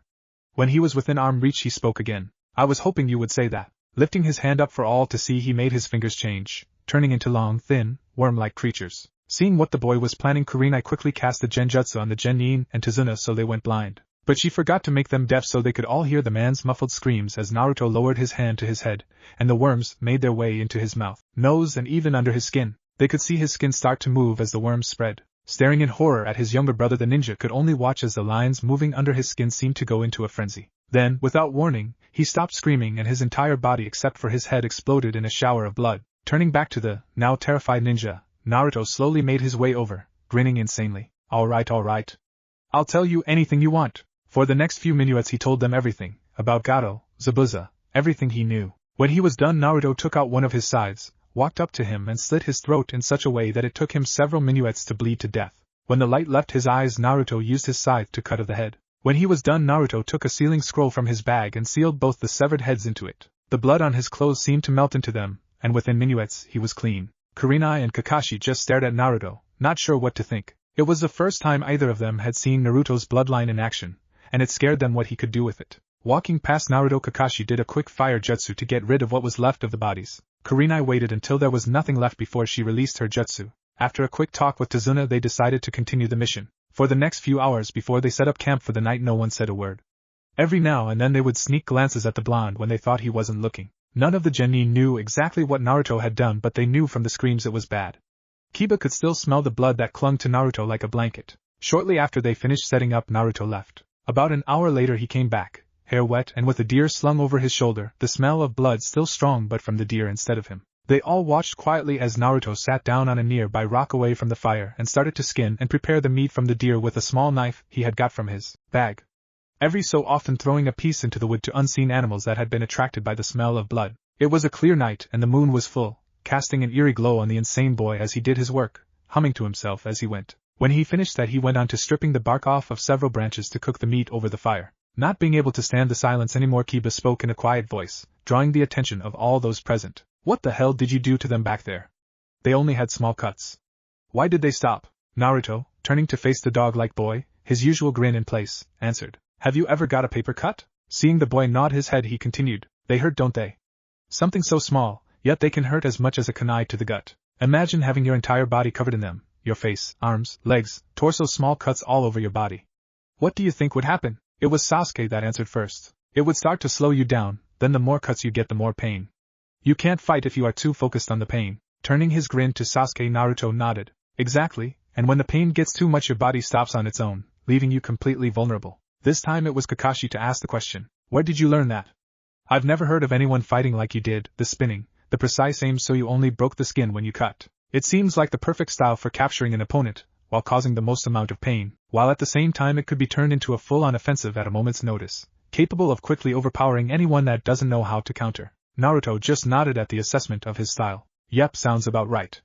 I'm still working a few bugs out of it, but that pretty much sums it up and I didn't learn it, I made it. This didn't surprise Team 8 as much as the others. They had gotten used to Naruto, and the way he seemed brilliant one minuet, and like an idiot the next. Nothing more was said for a while after that.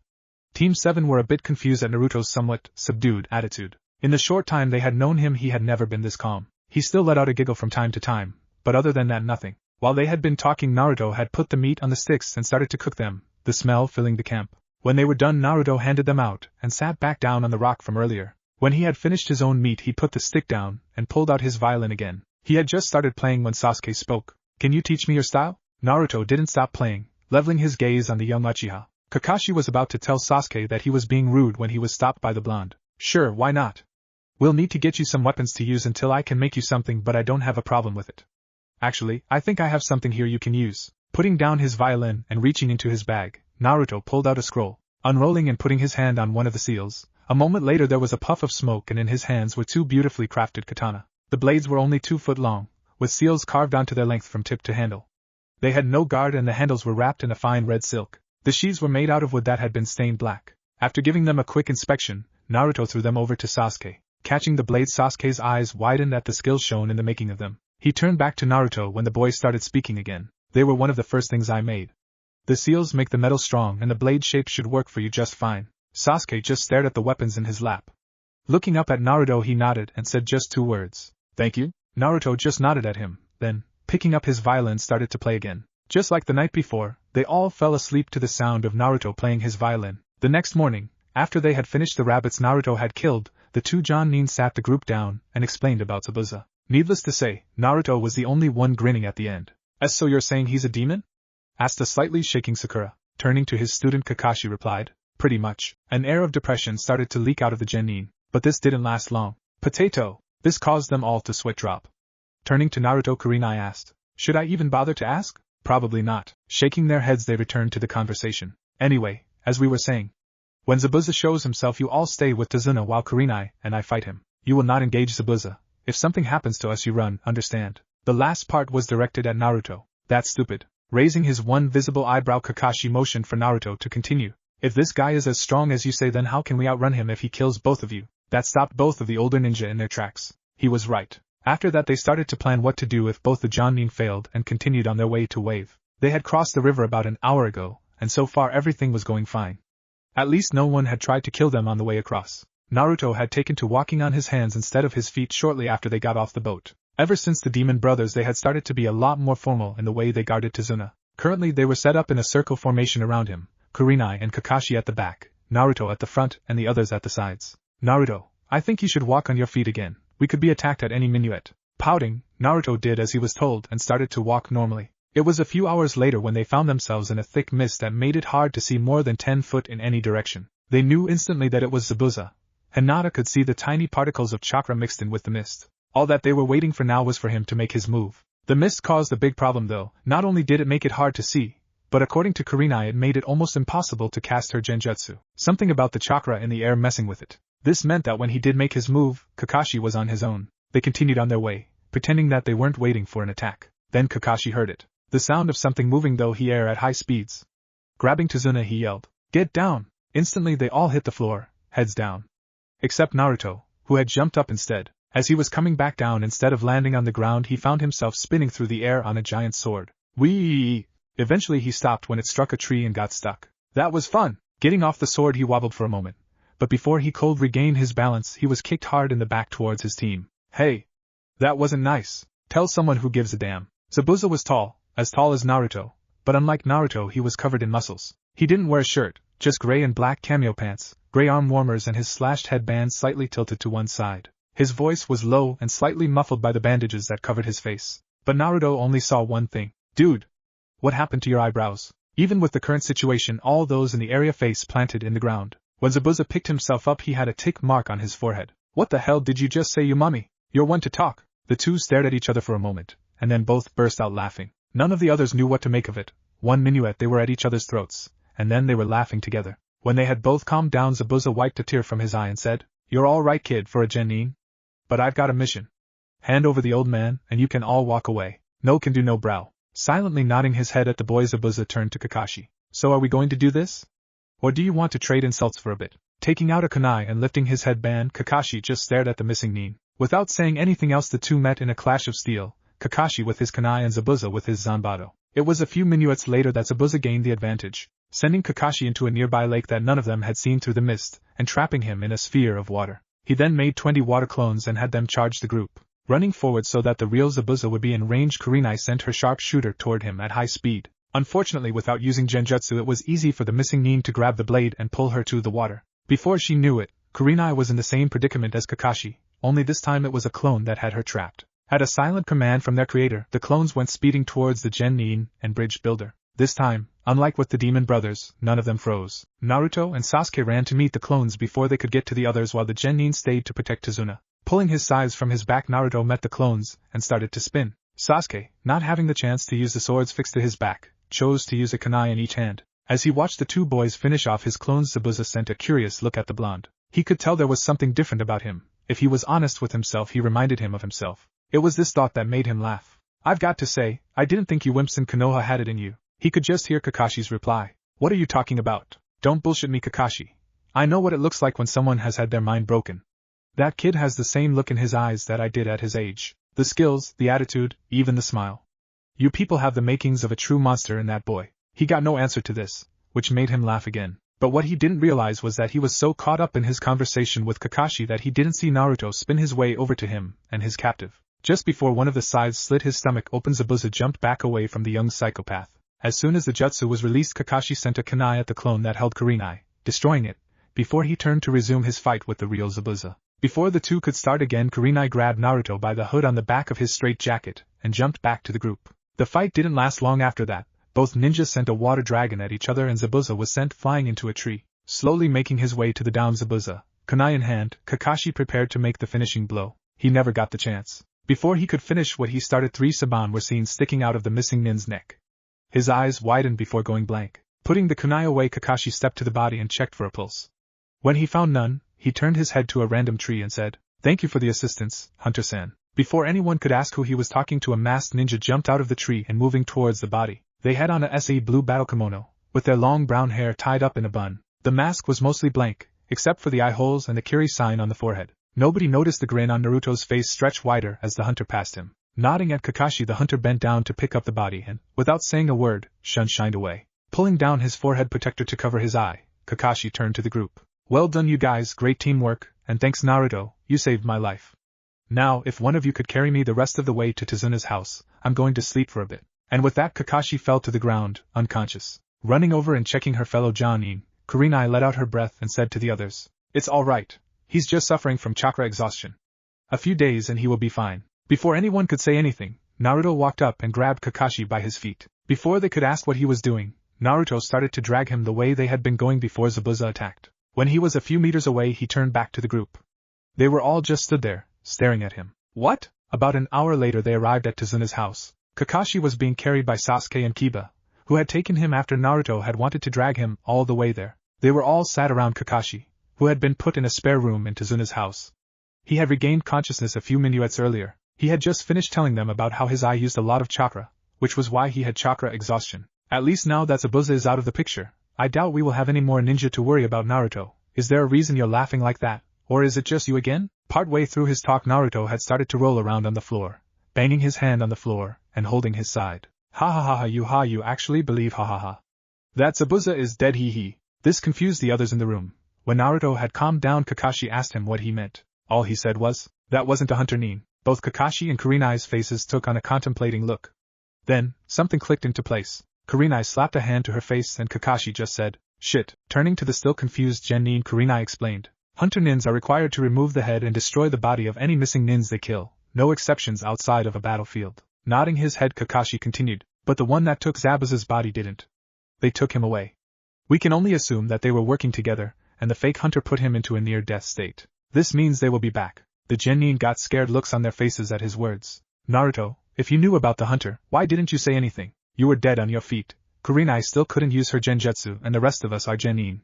"Why do you think I didn't say anything?" Nodding his head at the logic, Kakashi moved on. "Fair enough.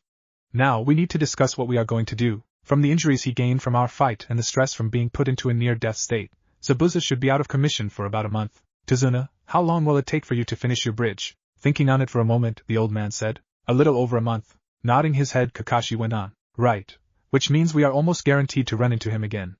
We have a month. It's not much, but it's something. Nodding her head, Kurenai spoke. From now until then, we will be taking shifts. 2 of you will be training with me and Kakashi.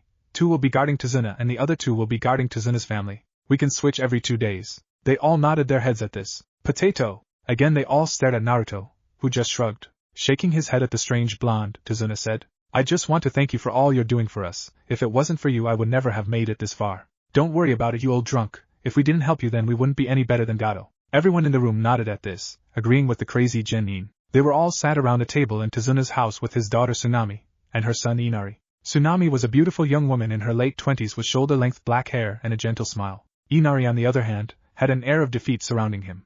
He had a plain white shirt underneath a set of green overalls. His brown hair was covered by a white hat, and his skin was very pale. Obviously he didn't spend much time outside. No one said anything as they ate the small meal.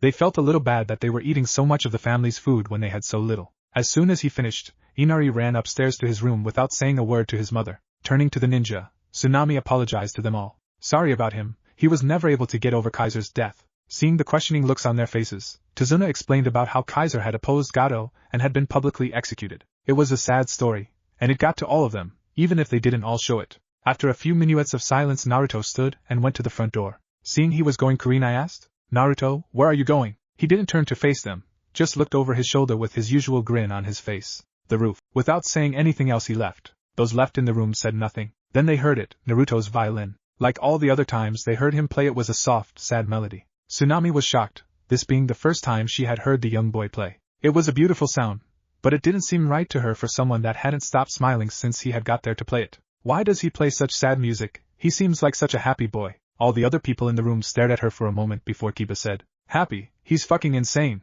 They all nodded their heads at this, which caused Tsunami to frown. That's not a nice thing to say about someone. Shino took it upon himself to explain what they meant. I'm sorry, Miss Tsunami, but I think you misunderstood. We weren't insulting him. He is actually insane. He spent the last 5 years in a mental institution. He was released a few months ago to become a ninja. Both Tsunami and Tazuna were shocked to hear this. But it was Tazuna that asked the next question. If he is insane, then why the hell is he a ninja? Both Jonin shared a look before Kurenai said, There are certain things that we are not at liberty to saying. I'm afraid this is one of them. With that said, they all just sat there for a while listening to Naruto playing. And he was still playing when they all went to bed. The next morning when they woke, they were all surprised at what they found Naruto doing in the kitchen with Tsunami. Like when they had been traveling, Naruto had been hunting while they slept. But whereas before he had caught a few rabbits and a deer, last night he had caught what seemed like the entire forest that surrounded the area. The room was full of dead rabbits, about 20 different birds and 5 deer. The 2 were in the middle of skinning and plucking the carcasses and cutting up the meat. None of them knew what to make of it. They all just assumed that when they got here he would stop hunting. When he saw them all just stood there staring, his grin grew. What? Stepping forward, Kurenai explained their confusion. Naruto, why did you go hunting? I could understand when we were traveling, but why now? He just started laughing. Ha ha ha. Gato has a stronghold on the whole island. Tsunami here hasn't been able to shop for decent food for a while, and now that we are all here she didn't have enough food. So I went hunting. Again, none of them knew what to say to this. It had never occurred to them that Tsunami couldn't shop for food. Tazuna was nearly in tears at what the blonde had done. For the next hour they all sat and helped, except Kakashi and Inari. While they were doing this, Kurenai thought about the plan. She realized it was not a good idea to leave any of the genin unsupervised. So as they were working, she told them all her changes. They would still be in teams of 2, but she would go to the bridge with Tazuna's guard, while Kakashi would supervise the training. The other thing was that Kakashi would need to stay within hearing distance of the house in case anything happened. They all agreed, and the Jonin told them the teams for the foreseeable future, and what they would do first. Kiba with Shino would be the first to guard the bridge with Kurenai. Sakura and Hinata would be the first to train with Kakashi, and Sasuke along with Naruto would look after Tsunami and Inari. About an hour before they set off for their respective assignments, Tsunami asked if it was okay for her to go into the village to try and find any vegetables that she might be able to buy. After considering it for a moment, Kurenai agreed that Naruto could go while Sasuke stayed to watch the house and Inari. This did not sit well with the Uchiha, but he just nodded his head and agreed. An hour later, Tazuna and his guard for the next 2 days set off for the bridge, while Kakashi took Sakura and Hinata just inside the woods for their training. The 3 stayed in the kitchen to finish as Inari sulked in a corner of the room. When they were done with the animals, Naruto took all the organs that they couldn't use outside and dumped them in a circle around the house. Watching him, Tsunami asked what he was doing. Feeding my friends. I met a small pack of wolves when I was hunting and made a deal. I spread out some food for them and they will help guard the house. Nice bunch. After they tried to kill me, they were very sorry. Hee hee. You can talk to wolves. Wait, did you say they tried to kill you? I can communicate with most animals. With my bloodline to change my body, all I have to do is alter my vocal cords and a few parts of my brain. Simple. What's a bloodline? Something that only I can do. And the trying to kill you part. Naruto just shrugged and started doing backflips until he hit a tree. Ow. Giggling as he stood up, Naruto went back into the house. See what we meant last night when we said he was insane? Looking behind her, Tsunami saw Sasuke a few paces away. Not saying anything, she turned to head back to the house with a worried look on her face. Naruto and Tsunami were walking down the road towards the village. They hadn't really talked much since the whole wolf conversation. She just didn't know what to say to the young boy. Over the last few years she had seen a lot of things, like men and women killing themselves and their families just so they wouldn't suffer. Or on the rare occasions that Gato and his men returned one of the women they took, and they came back as empty shells. But Naruto was different. He had this aura around him. At first she had mistaken it for happiness, but after she talked to the other ninjas she realized that it was his insanity. Whatever made him like this, it was so bad that you could practically see it. It made her sad to look at him. He seemed like such a nice boy, a little okay, a lot strange, but still nice. He was walking a little way in front of her, hands folded behind his head. A few minutes later they were entering the town. A lot of people had lost their homes over the last few years because of Gato. Many of the houses were falling apart, or in some cases already fell down. The streets were full of people, both young and old, and if you looked carefully you could see some of them were dead. Tsunami tried not to look around at the people lying in the street. Naruto on the other hand looked at everything with a smile on his face. After wandering around for a while they finally found a stand that had some only slightly out-of-date products. It was then that Naruto said something that shocked her. This reminds me of when I was little, rotten food at high prices, the smell of hopelessness in the air, or that might actually be that guy over there. I think he's starting to go out of date too. Tsunami didn't know what to say to this. Konoha was supposed to be the nicest place to live in all of the elemental nations. How could this remind him of his childhood? Before she could ask him what he meant, Naruto had walked away. It was on their way out of the village that Naruto noticed a building that stood out from the rest. Unlike those around it, this building was not in disrepair. It wasn't very good to look at, but it was in one piece, had a fairly new paint job and a front door, which was more than could be said for most. Hey, Tsunami-san, what's in there? Following his line of sight, her face took on a mixture of hatred and fear. That's one of Gato's buildings. He made it for his thugs. It's where they take the women they find in the village that they take a shine to, and she didn't finish, she didn't need to. Then she saw a strange look on Naruto's face. It was like he was struggling to keep his grin. Without saying anything he started towards the building, leaving her where she stood as the people around then all watching on silently as he crossed the street towards the building. When he came to the door, Naruto picked up his left foot and slammed it into the closed door, which flew off its hinges, and walked inside. The inside was nothing but a big room with sofas and beds. To one side of the room there were several women chained naked to a wall of all ages. The oldest looked to be in her late 30s, and the youngest being around his own age. Even though it was the middle of the day, the room was full of Gato's thugs, about 50, all with a woman. The air reeked of sex and fear. It was almost enough to make the young boy gag. After the thugs got over their shock, they started to get up and surround Naruto. When they had him covered on all sides, a very large, very fat man stepped forward. "You's got a death wish or summon?" His words were slightly blurred. He was obviously drunk. It was then that the thugs saw something that hadn't been seen in 5 years. Naruto stopped grinning. The air in the room seemed to get colder, and all the thugs took a step back. He didn't say anything, just stood there, looking around the room with cold, calculating eyes. When nothing happened, the thugs started to get their confidence back. The fat man from before walked up to Naruto, but because of the young boy's height he was only a few inches taller than the boy. "Maybe yous didn't hears me. I said yous got a death wish, huh?" He never finished. As soon as the man had gotten close, Naruto had thrust his hand forward and through the man's stomach. He was still alive, but in a lot of pain. All the thugs in the room were shocked. Leaning forwards, Naruto put his mouth next to the man's ear and said loud enough for all of them to hear, "You have no idea." Without saying another word, Naruto gave a sharp pull and ripped out a long white object from the man's body. The man gave one last shuddering breath, and then fell over. In Naruto's hand for all to see was what was left of the man's spine, and yet Naruto didn't show any reaction. His face stayed impassive the whole time, until he dropped it. It was like someone had thrown a switch in his head. Slowly a smile grew in his face, and then it turned into a grin. They could hear the giggles in his throat as they became full-blown laughter. Then he started to change. Outside a small crowd had gathered, but they couldn't see inside because none of them dared to get closer. Tsunami, turning around to see who called her Tsunami, saw her father running to her side, Kurenai, Kiba and Shino right behind. "Dad, what the hell's going on?" One of the villagers came to the bridge screaming about something happening. "It's Naruto. I don't know what happened. 1 minute he was here and then he was kicking the door down." At the mention of Naruto, Kurenai pushed Tazuna out of the way and grabbed Tsunami by the shoulders, her eyes wide. "What is in that building?" With a shaking voice, Tsunami told her what she told Naruto. Kurenai's eyes widened even more in understanding. Then they heard the laughter, followed by the screams of terror. Shit! It was like every other time he changed, the pain, the feeling of every cell in his body screaming in agony. Oh, how he loved it. As the men watched, Naruto started to get thinner and taller, but his body stayed the same size. His arms and legs seemed to be stretching. His clothes melded into his skin and turned into a patchy brown, cloth-like material. His eyes changed into big, round, black buttons that looked like they had been sewn onto his face. Lastly, his mouth sewed itself together into a malicious grin that stretched across his whole face. When he was done changing, he towered over all the thugs at about 11 foot. His arms as long as he was tall and trailed along the floor. The only way any of them could describe him was a giant ragdoll. They could still hear him giggling, although it was muffled by his lips being sewn together. No one in the room moved until the doll reached behind its back and showed them all the black, serrated sides it now held. When it moved, it was like watching a puppet show.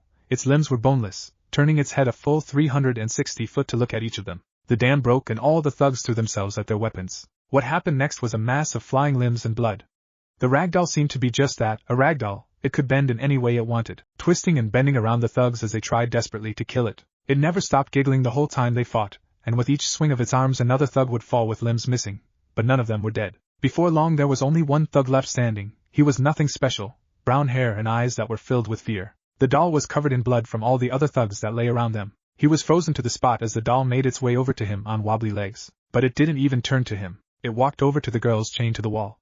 They shrank away from it in fear as it reached out, only to cut their chains with its scythes. One by one the doll cut the girls free and watched as they ran out the door with all the others. The thug saw his chance when it had its back to him, and ran forward and stabbed it in the lower back with his knife. The ragdoll made no sign that it could feel the knife. Slowly it started to lean back. It leaned so far that its head was in front of the thug upside down. Falling back on his ass, the thug tried to crawl away but stopped when the doll's mouth started to force its way open. "Tell Gato I'm coming for him." Its voice was rough, like dry leaves rustling together. The thug just nodded quickly and ran out the door in a panic. Standing back up straight, the doll looked around at the men lying on the floor groaning in pain. Seeing them suffer brought another giggle to the doll's throat. "Naruto?" Turning its head again, the doll saw a crowd gathering outside the building. Stood at the front was Kurenai, Shino and Kiba, along with Tazuna and Tsunami. Turning the rest of its body to face the group, the doll slowly made its way over and stopped a few feet away. Its head tilted to one side as it stared at Kurenai with its button eyes. "Can you still understand me?" Nodding its head slowly at her, Kurenai let out a sigh of relief. "Good, now I need you to cancel your shift, okay?" She spoke slowly, making sure each word was clear. It nodded its head, but before it changed back to Naruto it turned to the thugs in the room, forcing its mouth open again. But this time, instead of speaking, it blew out a thick, black ash with embers floating in it. Kurenai could feel the heat coming from the ash from where she stood in the doorway as it filled the room. They could all hear the screams of the thugs as they were burned alive by the heat, then nothing. Turning back to the crowd, the doll made its way towards them and out the door. The crowd all backed up when they saw it walking towards them. When it was out of the building, they could all clearly see the thick layer of blood that coated its body. Slowly it started to turn back into Naruto. All the people stared at the boy in shock. Like the doll, he was covered in blood from head to toe, and had almost the exact same grin on his face. "I regret nothing." With those 3 words he fell face first into the road. When Naruto woke up, he found that he was in a small room, the same one that they kept Kakashi in when he had fainted. Getting up, he found that he was in a clean white shirt and black pants. He still had his bandages on, thankfully, but he still wondered where his clothes were. Heading downstairs, he found all the Konoha ninja along with Tazuna and Tsunami, who was holding his freshly cleaned clothes. Taking the clothes from the woman with a nod, he went back up to change. When he came down a few minutes later, they all just stared at him. Looking at each in turn, he said, "One fine day in the middle of the night, 2 dead men got up to fight. Back to back they faced each other, raised their swords and shot each other. They all face planted." After getting back up, Kakashi spoke. "Naruto, what you did was reckless. You could have been killed." Naruto just laughed at this. "I wish." The room went deadly quiet at his words, until Tsunami asked, "What do you mean you wish? Don't you even care if you live or die?" "Nope." Tears filled her eyes when he said this. "So how long was I out?" Kurenai was the one to answer this time. 2 hours. "Why did you do it?" They all turned to Tsunami again. They all knew what she meant by it. Turning to face her, Naruto got one of his rare real smiles. "Some people need to die. What they were doing was wrong. I hate people like them." Turning to face the genin, Naruto continued, "It's like I said, the things I hate are never around for long." After saying this, his grin came back. Nodding to himself, Naruto headed for the door. "Where are you going?" "Roof." Without another word he left the room. And just like the night before, a few minutes later they heard him playing his violin. Getting up, Tsunami wiped her eyes and turned to Kakashi and Kurenai. "I don't know what happened to make him like this, but I think I have an idea. Did you know that people say that Konoha is the best place to live in the elemental nations? If that was true, then why, when we were walking around town, did he say that it reminded him of when he was young?" Everyone in the room was shocked at this, except Kakashi and Kurenai. Both Jonin looked away, unable to meet her eye. "That's what I thought. I saw your face today, Kurenai-san. When I said Naruto had gone into that place, I saw the fear in your eyes. I don't know how things work in a ninja village, but whatever you did to him, well, I hope you are all ashamed of whatever it was, because that boy has done more for this village than anyone since my husband died." It was then that Kakashi looked up at Tsunami. His eye was so full of regret that it made her gasp. You have no idea. Hardly anyone spoke to each other the next morning. None of them really knew what to say. Naruto and Tsunami were talking in the kitchen about different ways to cook the meat he had caught. The older woman was going out of her way to learn as much about the boy as possible. She didn't ask about his past, not wanting to bring it up in case it scared him off. "So Naruto, how do you know so much about hunting?" "It's what I do at Konoha for food." Tsunami stopped washing the dishes to look at Naruto when he said this. "What do you mean?" All the others in the room looked at him from the corner of their eyes, waiting for an explanation. "I live in a forest." "Nice place. No one goes there because of the fence." Shortly after that, Kurenai and Kakashi took their temporary teams and they were left alone in the house. After what had happened the day before, Kurenai decided that it would be best for them not to leave, which everyone but Naruto agreed with. At some point, through unspoken agreement, Naruto was put with Tsunami while Sasuke would guard Inari. Sasuke didn't have a problem with this because Inari never left his room. For the entire morning, Tsunami would ask Naruto questions. Sometimes she would get answers, other time nothing. One thing she did notice was that when he explained something he got very serious. There was the occasional mad moment, like when he started juggling knives, badly, but she soon got used to it. If there was one thing Tsunami learned, it was that Naruto was smarter than he looked, the way he explained things in such detail. It was amazing, but there was no denying he was insane. Sometimes she would hear him talk to himself under his breath, or he would just start laughing at nothing. At one point she could have sworn that she saw him cut himself on the arm with a knife out of the corner of her eye. But when she turned to look at him fully, there was no sign of there ever being one. It was the afternoon when Tsunami finally asked him about the day before. She wasn't planning on bringing it up, but something had been bothering her. "Naruto, can I ask you something about yesterday?" Seeing him nod, she continued. "What was that thing you became?" "I've never heard of a ninja doing something like that. It looked like something out of a nightmare." Turning to face her completely, he grinned. "That's exactly what it was." Seeing that she didn't understand, Naruto just laughed, and went on. "Remember when I said I had a bloodline, something that only I can do? Well, that was it. I can become anything. The only limitations are my chakra and my imagination, that and a high healing factor. The thing you saw yesterday, that ragdoll, was from one of my nightmares." Tsunami was shocked. To be able to do something like that was incredible. Why use a nightmare? Why not an animal or something like that? "I use my nightmares as inspiration. I let my enemies feel true fear before I kill them." Tsunami really didn't know what to say to that. "Can I see?" Nodding his head, Naruto lifted up his hand. Slowly, the bandages melted into his flesh and were replaced by thick, wiry black fur. His fingers stretched, and his hand grew to about the size of his head. Thick claws grew at the ends of his fingers, curved at the tips into hooks. When it stopped, Naruto's hand was completely changed into an animalistic claw. Tsunami just stared at it for a long moment. She didn't actually see him change the day before and was fascinated. Reaching out her hand, she stopped just centimeters from touching it. "May I?" Again he just nodded his head, never taking his eyes off her face. Closing the distance between their hands, she was slightly surprised by how soft it was. It felt just like a dog's coat. The claws were razor sharp, perfect for tearing flesh from bone. The whole time she was looking at her hand, Naruto was watching how she would react. "Does it hurt?" He grinned insanely at her question. "It is the second most painful thing I have ever felt." With that, he pulled his hand back and started to walk away to do a perimeter check, his hand changing back to normal as he went. Before he left, Tsunami asked one more question. "What was the first?" He just laughed, and went outside. They were all at the table for dinner. Naruto made it, and had used the meat from several different animals to make something he called game stew. When hearing it was Naruto's recipe, the others were a little scared. At first Tazuna refused to eat it until Tsunami threatened to force it down his throat. He could still remember the burning in his throat from the hangover cure. No one but Naruto and Tsunami were eating. They all just stared at the bowl of lumpy liquid in front of them. Seeing that they weren't eating, Naruto put his spoon down and looked at all of them. "Eat or I'll dye all your hair different colors while you sleep." They grabbed their spoons and swallowed a mouthful before they could think it through. All their eyes widened at the taste. It was good. The meat was tender and melted in the mouth. The seasoning was perfect, and the broth was delicious. Seeing their reactions, Naruto laughed, and started eating again. None of them spoke as they ate. Even Inari seemed to be enjoying the meal. When they were all finished, they all stared at Naruto before Kurenai asked where he learned to cook like that. "Trial and error. First time I tried cooking I couldn't shit for a week." Nodding their heads weakly, they all went to the sitting room while Tsunami washed the dishes, except Inari, who went to his room. A few minutes later, Naruto pulled out a small orange book from his back pocket and started flipping through the pages at a fast pace. When he didn't stop, Sakura asked what he was doing. Without taking his eyes away from the book, he said in a flat tone, "Reading." The Pinkett was confused when he said this. "But you're just flipping through the pages." He didn't respond to this and kept flipping. It was then that Kakashi noticed the title of the book, and his eyes widened. "Naruto, where did you get that book?" "Your bag." Oh, this was so not good. Turning to Kurenai, Kakashi shrank back in fear, She was staring at him with fury in her eyes and a dark aura surrounding her. But before she could kill him for corrupting her student, Naruto got up from his chair and went over to Kakashi, book in hand. For a moment Kakashi thought he would be like any healthy man and get down on his knees and cry tears of joy. What he didn't expect was for Naruto to slam it down on his head so hard he saw stars. If I catch you reading this again, I'll strip you naked, hog tie you, write pervert on your chest and throw you into a kunoichi-only bathhouse. Understand? To emphasize his point, Naruto kicked the one-eyed Jonin between the legs, causing all the other males in the room to wince. Kakashi's eyes went wide and he let out a high-pitched scream as he curled into a ball. Nodding his head in satisfaction, Naruto went to the door and left. When he was gone, Sasuke walked over to his sensei to make sure he was okay. Turning to Kurenai, Shino asked, "What exactly is in that book?" Shaking her head and looking down at Kakashi, Kurenai wondered if it would be overkill to kick him herself. Something that if any woman sees you reading, they will kick your ass.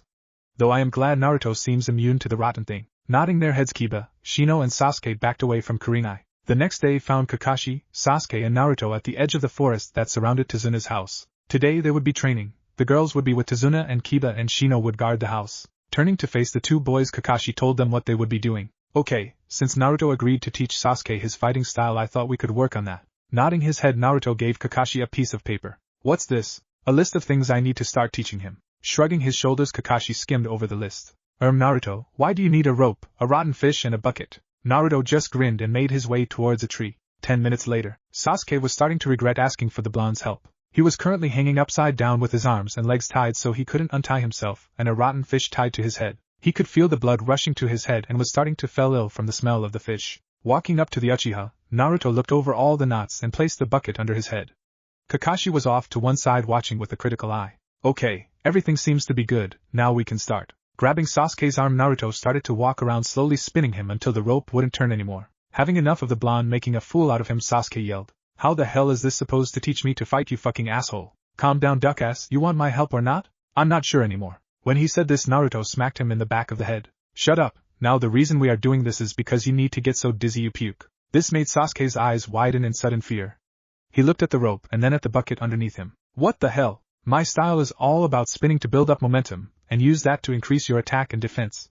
The drawback to this is that it makes you dizzy when you stop. So, I'm going to start with building up your tolerance to motion sickness. Then why do I have a rotten fish on my head? I made a bet with Shino that I could get you to smell like a rotten fish, but that's not important now, and remember to aim for the bucket. Before Sasuke could yell at him again, Naruto let go of his arm and he started to spin. As soon as he let go, Naruto darted away and stood behind a tree.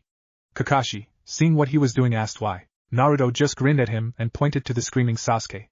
As he turned, Kakashi was hit in the face with Sasuke's puke. Ah, that's why. When he turned back to the insane blonde, he was rolling on the ground laughing. Ha ha ha, he got you, ha ha ha ha. When Naruto had calmed down, and Kakashi had cleaned himself off with a low-level water jutsu, the two turned back to Sasuke. He was very pale and his eyes were unfocused.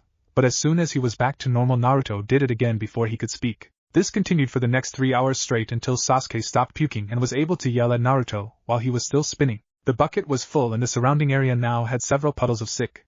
Kakashi had learned his lesson the first time and was able to avoid being splattered again. Finally satisfied that Sasuke was used to spinning at high speeds, Naruto went and cut him down with a kunai he had gotten from Kakashi. What he forgot to do, however, was move the bucket. As soon as he cut the rope, Sasuke fell face first into the bucket, which caused Naruto to fall on the ground and laugh yet again. When Sasuke got up and couldn't get the bucket of his head, Naruto started having trouble breathing. After a few minutes, Kakashi took pity on his student and pulled the bucket off. The young Uchiha just stared daggers at the blonde rolling around on the ground at his expense. It took a full 10 minutes for Naruto to calm down, and he still couldn't help the odd giggle here and there. Right, now that you got used to spinning, I think I should explain more about my style. Like I said earlier, it requires you to spin to build up momentum but makes you dizzy when you stop, which is why I spun you around for the last 3 hours. It is because of this I named it the drunken spinner style. Okay, now there are 2 ways to counteract this style. One is to spin faster than your opponent to build up more momentum, and the other is to spin at the same speed but in the opposite direction from your opponent, with me so far. When they both nodded, he went on.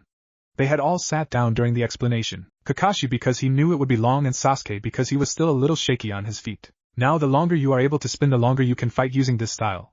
But if you use it continually for too long, it will take a while for you to get over the dizziness. There are 3 forms to my style. The first is all about attack, the second is all about defense, and the third is about subduing the enemy. Again they nodded. Now the way I used it on the Demon Brothers was the third form.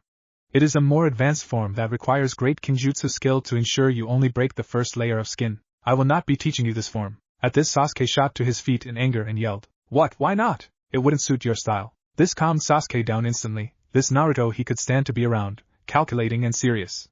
If he said this he would have a valid reason. Nodding his head for the blonde to continue, Sasuke sat back down on the ground to listen. The way you fight is all about power. You use your strength and jutsu to overpower your opponents as quickly as possible. Is that a bad thing? No, actually it is perfect for a ninja. Kill quickly and efficiently, in and out. But I made the third variation as a way to prolong the fight, causing the most amount of pain but not killing them. In essence it is a capture technique. Sasuke thought about what Naruto said for a moment before nodding his head. I see what you mean, but then what are you going to teach me, the first? Actually I'm going to teach you a bit of the first and the second. You never know when you will need it, just in case. This time it was Kakashi to nod his head in agreement. He's right, knowing both will only help you in the long run. You can still focus on one, but even if you only know the basics of the other it might mean the difference between life and death later on. By the way, I will only teach you the basics and mechanics of the style. This time Sasuke kept his calm. Why? Because if I show you the basics, you can build it up and make it your own. The drunken spinner is a loose style. It's all about quick, flowing movements, and if I show you all the ways I use it, it might not be as effective. This way it will be perfect for you. I said I'd teach you a style. Well, I changed my mind, and I'm going to help you make your own. Both Kakashi and Sasuke were a little shocked at his words. He was not only willing to let Sasuke use his style, but was going to take the time to rework it just so it would work better for him. Then he said something that made their thought process come to a complete stop, and their eyes to go wide. You know, now that I think about it, this could be the perfect style for you. I mean, when you activate your Sharingan you can process movement better, right? So in theory you could skip the side effects completely, or at least they would be less of a problem. Both their minds went back into overdrive. He was right. When Sasuke's Sharingan activated, this could be the perfect style. It was a powerful style, and the only thing that would be a problem was the after effects. But something was still bugging Sasuke. Why are you doing this? You created a powerful fighting style and now you're doing all this for me. We don't even know each other. Actually, I don't even like you. So why are you doing this? Naruto thought about that for a moment, and when he came up with a good reply he answered. Because you asked me to. That's it, because I asked you to? Pretty much, but you're right. We don't know each other that well and I can tell you don't like me. Not many people do for some reason, but I can tell you are full of pride, and so for you to ask me for help must have been hard for you. And as for why I'm putting in so much effort to help you, well, if you have a strong fighting style then it looks good on me for helping you create it. This made sense to the Uchiha. By teaching him this style Naruto could say he helped make it. Plus this is a good lesson for you. When you have your Sharingan you will be tempted like so many Uchiha before you to rely on it too much. This way it shows you the benefits of hard work. Sasuke didn't know if he should be grateful for the help or angry that he insulted his family. Fortunately he didn't have to decide. He's right, Sasuke. Turning to his sensei, Sasuke just stared at him waiting for an explanation. Take it from someone who's fell into that trap already. I became complacent with my skills and relied on the Sharingan too much. It made me arrogant. Because of this I made a mistake that I can never take back. Sasuke didn't see Kakashi looking at Naruto out of the corner of his eye when he said this, but Naruto did. The three of them said nothing for a few minutes, lost in their own thoughts. Kakashi of the past, Sasuke on his family, and Naruto wondering if he could pat his head and rub his belly at the same time. When the moment passed, Naruto stood up and looked down at the two. Anyway, like I was saying, I will teach you the basics of the style and let you do the rest yourself. But I think you should do something else for the rest of the day. You still look ill. So I'll leave you with Kakashi and go do my own training. Later, he was gone before Kakashi could say anything. Letting out a deep breath, Kakashi turned back to Sasuke. He was still a bit pale. His hair had sick in it, and for some reason he was still wearing the rotten fish. Okay, for the rest of the day we will be doing the tree walking exercise. They didn't see Naruto until it was time to go back to the house. When the blonde came back into the clearing it was to a tired Sasuke and Kakashi quickly hiding his book behind his back. When they got to the house they were the last to arrive. As they came into the sitting room all eyes turned to them, or more specifically, Sasuke. Without saying a word Shino walked over to Naruto and gave him some money. Confused by the exchange, Sasuke suddenly remembered what Naruto had said earlier about a bet with Shino. Trying to be inconspicuous, Sasuke made his way over to a window and threw the rotten fish into the lake outside, then turned back and glared at Naruto. The next day training went more or less the same as the day before, but without the rotten fish, and instead of tying him up Naruto just had Sasuke spin on his feet in one spot. When he had been doing that for a few hours, Naruto had Sasuke try and spin while moving towards a tree in an attempt to get him used to keeping his balance while he spun. This was a lot harder, as it was no easy task to see while spinning, and going in a straight line was difficult. After another couple of hours of this, Naruto decided that it was time to call it a day and set out to do his own training while Kakashi had Sasuke doing the tree climbing exercise again. At one point Kakashi had tried to find the blonde to see if he could help him in whatever it was he was training in, but couldn't find him. Giving up, he had gone back to supervise Sasuke as he tried over and over again to make it up the tree without success. It wasn't until just before the sun went down that they saw Naruto again. He didn't even seem tired, but then again he never did. Heading back towards the house, Kakashi tried multiple times to get Naruto to tell him what he was doing and where he had been, but every time the boy would just smile at him, without answering. After dinner, all the ninja met up in the sitting room to discuss what had happened in the day, and what they would be doing tomorrow. The bridge was going well, but if Tazuna lost any more workers they would start to fall behind. Kakashi gave a quick summary of how Sasuke's training was going but explained how Naruto would go and do his own training and couldn't report on the blonde's progress. When Kurenai didn't say anything, Kakashi guessed that this happened regularly, and it wasn't just him. At some point while they were talking, Shino and Hinata took out their respective weapons and started to clean them for something to do. When Kakashi and his team took notice of this, they all moved forward to see. They had all heard about the new weapons of the Aburame and Hyuga clans, but not many people had actually seen them. They marveled at the elegant tools of death, and how much care had gone into the making. Kiba, seeing his chance to ask about the weapons for his clan, stepped closer with a smug look on his face. His mother had been trying to find out who the craftsman was ever since they had been shown at a council meeting. All she was able to find out was that they were connected to a small ninja shop owned by a man named Higashi. But despite numerous attempts at getting the old fool to talk, he refused to say anything. His mother was desperate, as were the other clans of Konoha, to have their own weapons made by the mysterious weapons maker known only as the Faceless Blacksmith. So these are the new famed weapons of your clans. They don't look like much. Shino's looks like a pipe. What harm could they do? I bet the guy that made them was just a fraud. Both Shino and Hinata raised their eyebrows at the dog-like boy's words and resisted the urge to look at Naruto in the corner of the room. Standing up from his seat, Shino went over to the log pile next to the unlit fireplace, picked up 2 large pieces of oak and made his way into the center of the room. Putting the wood down for a moment, the bug user fixed his wasp point to his arm. Without saying a word, Shino threw one of the oak logs into the air and, with speed Kiba could barely follow, thrust his arm forward. The pipe-like weapon shot out of his sleeve and pierced the log. What shocked the young Inuzuka was that the log started to disintegrate before his eyes. When there was nothing left, they could all see the bugs flying back to Shino from the pile of dust on the floor. Turning to look at Hinata, she gave a small nod and stood, her hands of kami already on. Bending and picking up the other piece of wood, Shino threw it at the waiting girl. All Hinata did was raise her right hand, which had a light blue glow trailing along several of the seals carved into the metal, and tapped the wood as it flew towards her, which caused it to explode in a shower of splinters. They turned their attention towards the shocked members of Team 7 and Hinata explained, "Both our weapons are designed to increase our clan's fighting styles." Getting over his shock, Kiba got a contemplating look on his face. When he was done thinking, he looked at them both with determination in his eyes. Foregoing being polite, Kiba asked them straight, "Who made them?" This time it was Shino to answer. "We are not at liberty to reveal the identity of the Faceless Blacksmith. It was a condition made when we received the weapons. Only our clan heads know who he is." At his words, Kiba lost his temper. Slamming his hands on the side of his chair and shooting to his feet, he stormed over to the quiet boy and grabbed him by the collar. "Listen here, you freak. It's not right that both your clans get special attention, and it's not fair that you don't tell the other clans who he is. You think that you can keep him all to yourselves? We all want a weapon made for us. Now start talking or I'll fucking beat it out of you. I would suggest you release me. As I said, I am not allowed to tell you anything, and it's okay, Shino dog piss. If you don't release my friend in the next 3 seconds, I'm going to strangle you with your own intestines." Turning to face the blonde in his rage-filled mind, Kiba barely heard the threat. "Shut your fucking mouth, Uzumaki. This has nothing to do with you." Naruto's grin just widened at the dog-like boy as Akamaru ran away from his partner and hid under a chair. Walking over to Kiba, the blonde, without saying a word, hit him in the face, sending him across the room, the shock snapping him out of his anger. "That's where you're wrong, pup. I'm the Faceless Blacksmith, shit brain." At his words, all of Team 7 turned shocked expressions towards Shino and Hinata. When they reluctantly nodded their heads, Kiba went very pale and stared at the insane blonde that was grinning down at him, and said the only thing that he could think of. Fuck. Flashback. Naruto was in a good mood. He had just met his team, and he had a feeling that they would be fun to work with.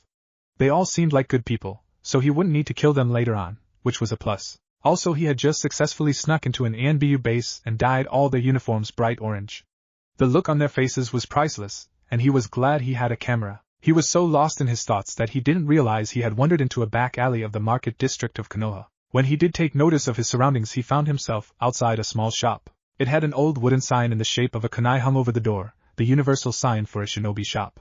The windows were so dirty that he couldn't see inside. He couldn't see a name anywhere, and there didn't seem to be any other shops in the area. His interest piqued. Naruto pushed the door open and went inside. The inside was the same as the outside of the shop, dark and dirty.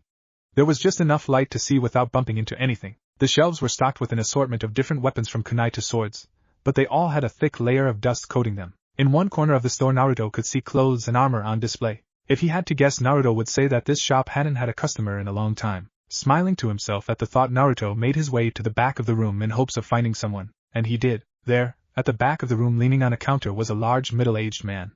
He was big, almost 7 foot tall with huge muscles and large hands. He had on a thin gray sleeveless shirt under a thick leather apron and thick pants. The top of his head was shaved, and he had a thick black beard. When the man saw Naruto, he stood up and looked at the boy with hope in his eyes before saying in a deep voice, "Please tell me you want to buy something." Naruto wasn't surprised at the pleading tone. It seemed he was right about the shop not having much business. "You got a smithy or do you order everything?" The large man was surprised at the boy's question. "It's in the back, why?" When said this, Naruto's grin stretched even bigger. "I'd been looking for one to rent out to work on a few projects of mine." This got the man thinking. If H let the boy use his smithy, he could charge him and make a bit of money. Kami knows he needs it. "Name's Higashi, and if you can pay, I don't see a problem with letting you use my workshop." Taking the man's outstretched hand to shake, Naruto replied, "Uzumaki Naruto." Naruto had expected a lot of things when he told Higashi his name, insults, and shouting being at the top of the list. But what happened was enough to shock even him. Higashi's eyes widened and he let out a small gasp. Without letting go of the young boy's hand, the muscular man pulled him forward and hugged him. Naruto stiffened at first, thinking he was being attacked, until he felt water falling onto his face. Looking up at the mountain of a man, Naruto was shocked yet again when he saw the tears falling down his face. Thank you. When Higashi let the shocked blonde go, he let out a hearty laugh and explained, "I never got a chance to thank you for what you did. You might not remember, but 5 years ago you saved a girl from being raped in an alley not far from here. That was my daughter, Tenten. I've been waiting for 5 years to thank you." Naruto just tilted his head to one side and thought, "Short girl in a Chinese-style dress with buns in her hair. Looks kinda like a panda." Higashi just laughed again and nodded his head. "Small world, how's she doing nowadays?" "She became a ninja, graduated last year. She'll be glad to see you. No one knew where you disappeared to, and she was worried something had happened to you. Where you been for the last 5 years?" Naruto just shrugged and said, "Place called the school, and from the look on your face I'm guessing you are an ex-shinobi because that's the only way you could know about it." True to his word, at the mention of the school Higashi went deadly pale before a sad look came onto his face. Nodding his head, the large smith said no more about it. After a few minutes' silence, Naruto asked if he could see the workshop. Nodding his head again, Higashi led the young boy to a door behind the counter and down a corridor past several rooms until they came to the workshop. It was a good-sized room, about 20 feet by 20, and a lot like the shop. It was dark and dusty. Again, Naruto could tell that it hadn't been used for a while. The tools were all neatly arranged on hooks on a wall, and the furnace was good. The work counter was full of old broken kunais and swords. On a wall at the back of the room were several different designs for weapons Naruto had never seen.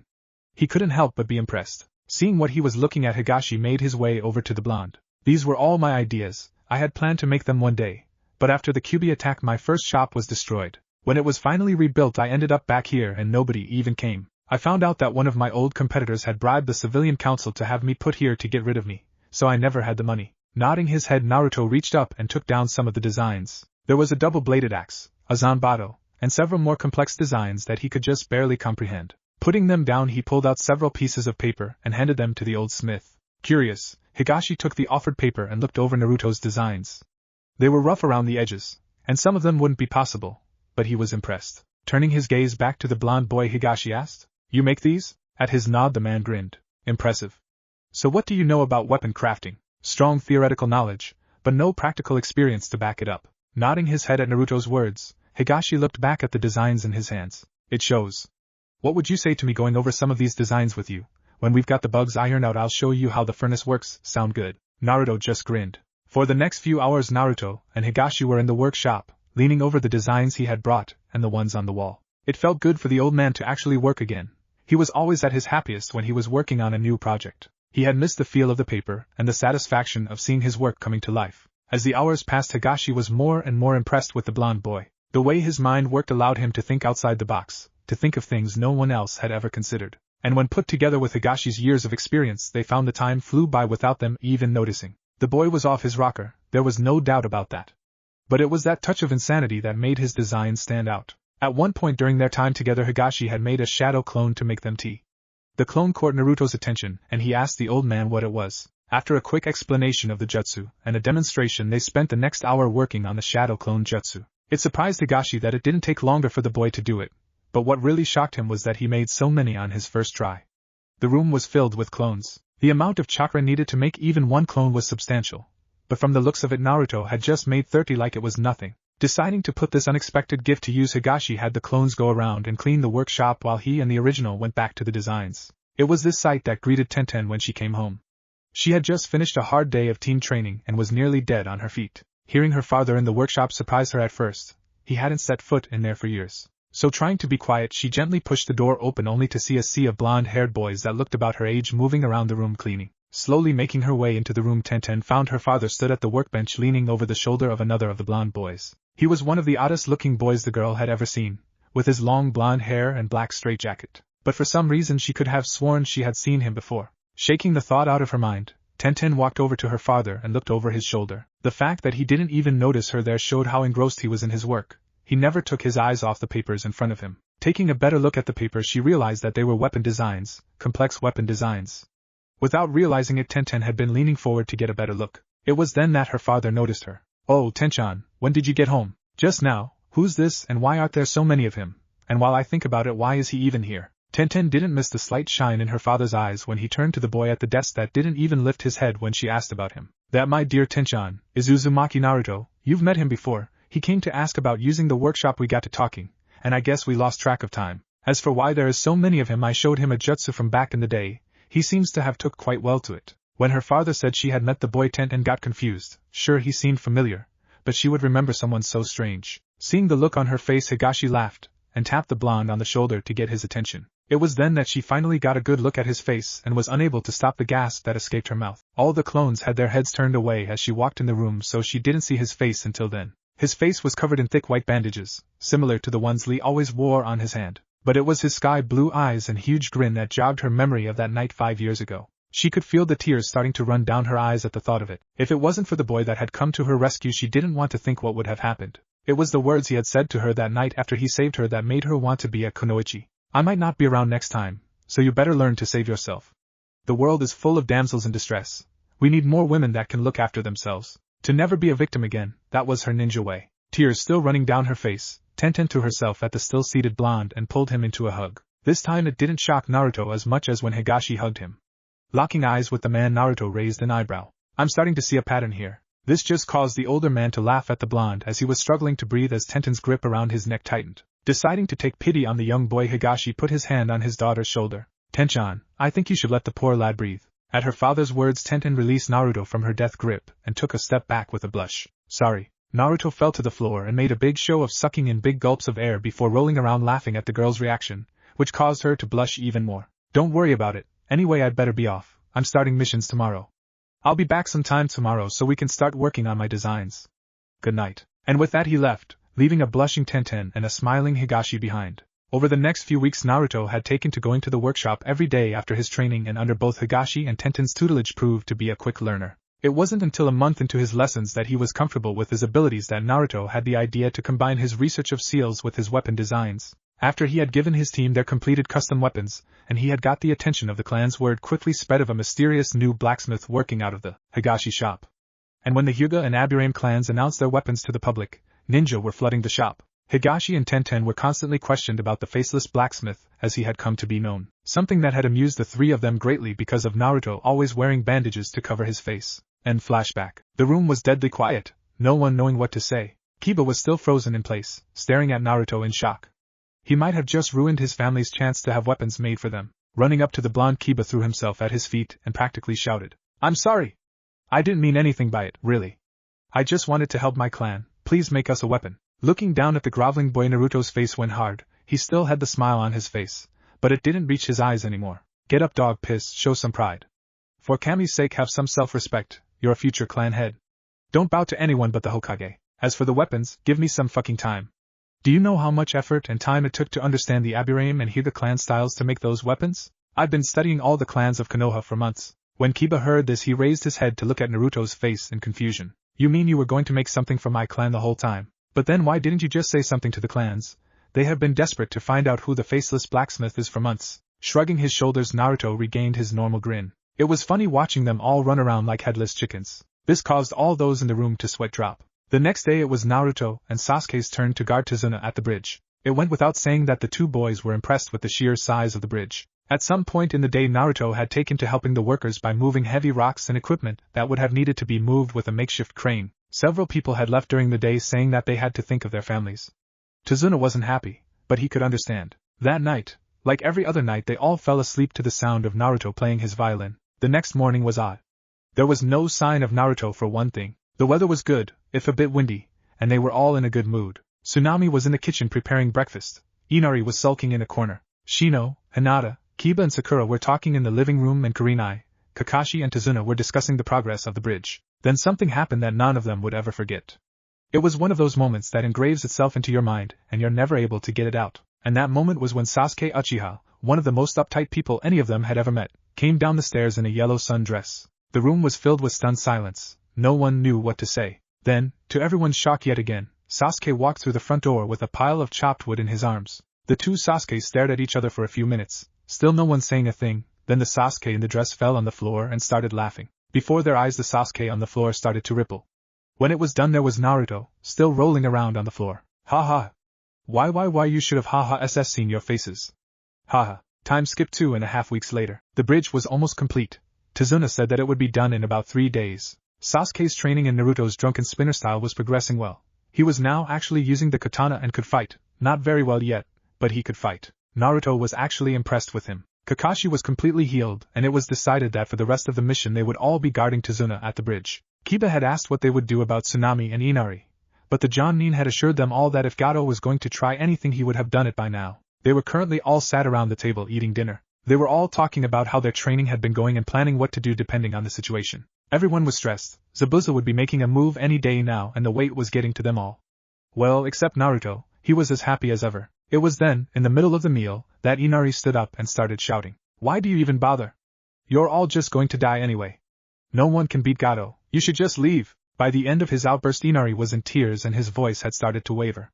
They all stopped talking and stared at the young boy. After a moment Kakashi got up and walked over to him and placed his hands on his shoulders. Look, I understand that it may seem like that, but people like Gato are nothing more than cowards that hide behind their money. He may have a small army of bandits, but compared to a ninja they are all but useless. When he finished talking Kakashi gave him one of his eye smiles and moved to sit back in his seat, until Inari threw his food at the back of his head. Shut up.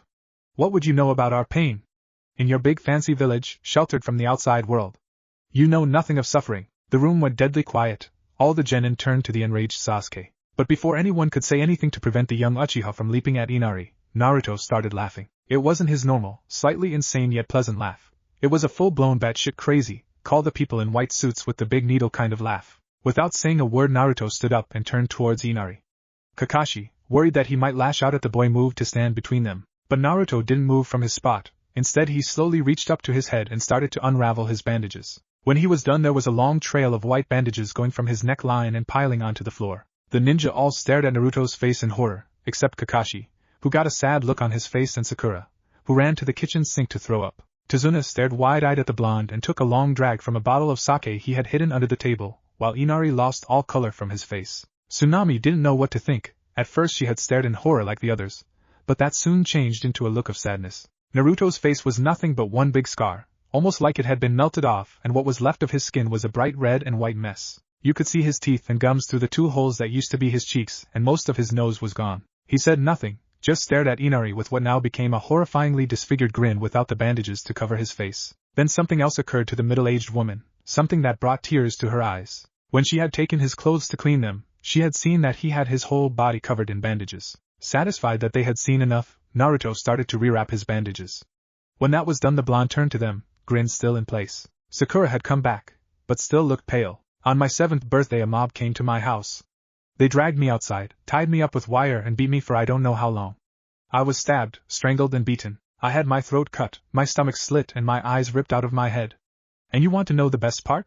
I never lost consciousness, and I healed almost as fast as they hurt me. Then, to finish everything off, I was tied to a log in the middle of the street where they had built a bonfire. Here his grin stretched wider, as he watched their eyes widen in understanding. Letting out a dark chuckle Naruto continued, Yep, that's right. After a nice little speech by the leader of the mob, 4 ninja with their faces covered lit the wood on fire around me. But yet again that wasn't the best part. You see, it turns out that my healing factor works at the same speed as a human body takes to burn. I was burning for 3 hours straight before the Hokage came and put the fire out. He then turned to Tsunami and laughed. The most painful thing I have ever experienced. But don't just take my word for it. If you want more information you could always ask Kakashi, after all you were there. As he said this he turned to the masked man, whose eyes widened in shock before they became filled with sadness and regret. So you knew. At his words everyone but Naruto gasped and stared at the one-eyed Jonin in shock. Of course. Letting out a sign, the cycloptic Jonin locked his eye with Naruto's deep blue. That day was one of my biggest regrets. I got sloppy. Let someone get the jump on me. By the time I came to it was too late. I'm sorry. More so than you can ever imagine. At the end of his explanation, Kakashi averted his eye to look at the floor. If I blamed you for what happened, I would have killed you the first moment I saw you. Shocked at his words, Kakashi turned to look at the boy, only to find him walking towards the door. Where are you going? He didn't get an answer until the blonde got to the door, stopped, and turned to look over his shoulder at them all, to release some stress. Oh, and sad sack, if you don't get your act together, I'm going to tie you upside down to a tree and show you how I started Duck Ass's training. If it was possible, Inari would have gone even paler, but instead he just went and hid behind his mum. Grinning to himself, Naruto turned to go, but stopped again and turned to face Sakura. You once asked me why your dad asked for my forgiveness. Your mother was the leader of the mob. The young Pinket's eyes went wide at his words and she ran back to the sink to be sick again. But when they all turned back to Naruto, he was gone. Turning back to Sakura, Kurenai went over to comfort the girl as she cried on the floor. Naruto was running through the forest to try and calm himself down. The boy had gotten to him. He knew that. The problem was that he could feel how close he had come to losing himself. He needed to get out, get away. As he ran, he could see the shadows of the creatures that ran with him. They were the only living things that stayed in the area as he ran. All the other animals had run away when they felt his presence. They made no noise and stayed in the darker parts of the trees, away from the moonlight. Every now and then he could see breath flashes of black fur or yellow eyes. He finally came to a stop in a fairly large clearing. It was then he noticed the moon was full and there were no clouds in the sky. Turning back to the tree line, his throat and head rippled for a moment, leaving his face looking more wild, almost wolf-like. Merry moon night, my brothers. Without making any noise, 7 of the biggest wolves stepped out of the shadows. They all stood at the blonde's shoulder in height when they were on all fours and had black fur, their well-muscled legs showing that they were built for speed and power. The only exception to this was a slightly thinner and smaller wolf that had a pure white stripe running down his back from the top of its head to the tip of its longer than normal tail. It was this wolf that stepped forward. Merry moon night, pup, what makes you run so? I needed to run. The wolf just nodded its head and turned away. Will you hunt with us tonight? Not tonight, brothers, my head is not right. It would not be good for me to hunt with you. I understand. May the moon smile at you. May the moon smile at you. Without saying another word, the wolves all turned and ran back into the shadows, and Naruto let his face return to normal. For the next hour Naruto just stared at the moon. Every now and then he would hear the cry of the wolves in the distance, closing his eyes for a moment before opening them and started screaming at the moon, which morphed into a terrifying roar. The next morning found a young girl walking through the forest with a wicker basket under her arm. She had a pretty face and long black hair. She was wearing a pink yukata that hid most of her figure, and her soft brown eyes were scanning the ground around her as she walked. Then she heard it. At first she needed to strain her ears, but as she quickened her pace it got clearer and clearer. The most beautiful, yet mournful music she had ever heard. She could feel it in her heart, the pain and the sadness that reflected in those notes. Haku soon found herself running in the direction of the music, desperate to find the source of the sound, but slowed to a walk when she came to what used to be a part of the woods. Some of the trees looked like they had been pulled out of the ground, while others had claw marks. She had never seen anything like this, but the music was still calling to her. So, getting over her shock, she made her way through the wreckage. A few minutes later Haku came to what looked like a natural clearing and stopped in her tracks. There, sat in the middle of the clearing playing a violin, was the blonde boy Zabuza had been talking about. Not knowing what else to do, she made her way to the center of the clearing and sat next to the boy. He didn't stop playing, didn't even show any sign that he knew she was there, but Haku knew he did. So she just sat there, listening.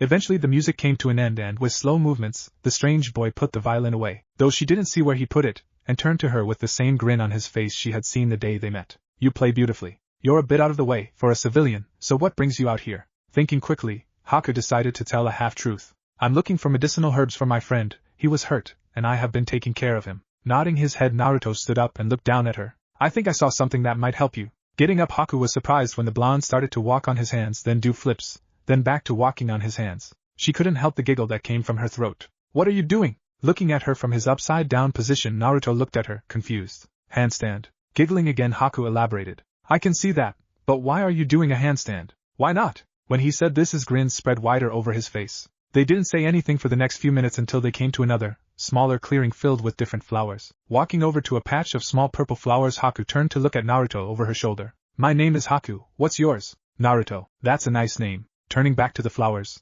Haku started picking the leaves off. Tell me, Naruto-san, are you a ninja? Yes. Do you have a precious person back at your village? Seeing that he didn't understand, Haku explained. I believe that for a person to be truly strong, they need someone to fight for, to bring out their inner strength.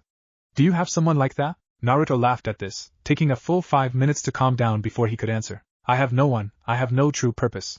There is no one in that place that I would truly fight for. I would just as soon kill them as I would save them. Shaking her head sadly, Haku went back to picking the leaves. I see that's sad.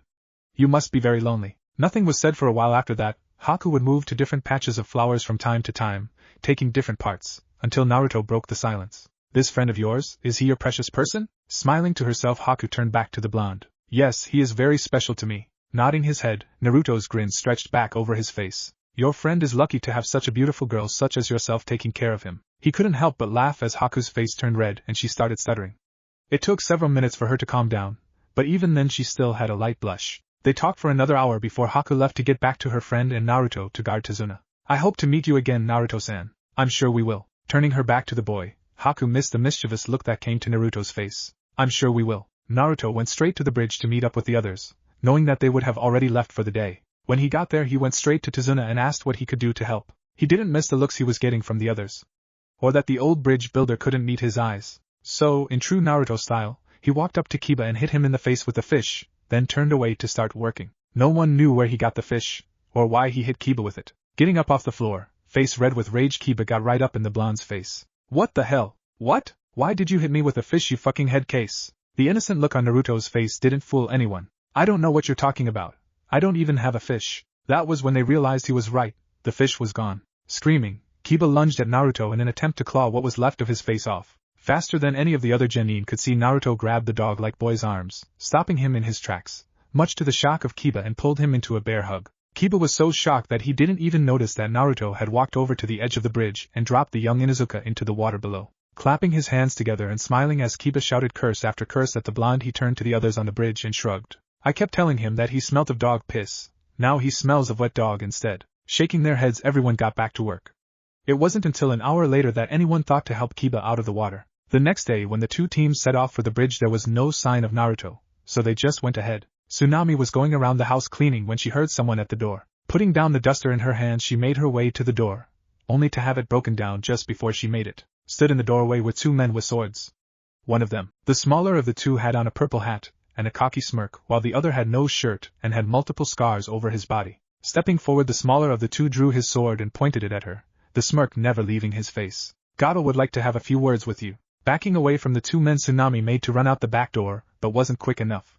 Grabbing her by the arms, the two men dragged her outside, kicking and screaming. Hearing his mother in trouble, Inari came out the house with a knife. Let go of my mom. The two men looked at each other for a moment, then the man with the hat stepped forward, sword in hand. Tsunami was screaming for the boy to go back inside, but he just kept running straight towards the man. What happened next was so fast that she almost missed it. Just as the sword was about to cut Inari's head from his shoulders, a shadow came running out of the wood, shortly followed by 6 more. Before they knew what happened, the man in a hat was rolling around on the ground screaming as he clutched the blooded stump that had once been his arm. It was then that Tsunami heard a low growl behind her. Slowly turning around, Tsunami came face to face with the biggest wolf she had ever seen, and its maw was covered in blood. The thug holding her arm backed away as quickly as he could and raised his sword in a poor attempt to defend himself, never seeing the other wolf that was running at him from behind. The wolf was on him instantly, jumping on the thug's back and biting into the back of his neck, and with one quick shake the man went limp, his spine broken. The thug with the hat was soon dealt with in a similar way, and the area was filled with nothing but silence. Tsunami ran to her son and pulled him into a hug while shielding him from the wild animals at the same time. Then Inari said something that made her eyes widen in realization. Naruto was right. That's right, Naruto had said that he met a pack of wolves and that as long as they gave them scraps of meat they would help them. She couldn't help the laughter that escaped her throat as she cried into Inari's hair, thanking the blonde in her head over and over again.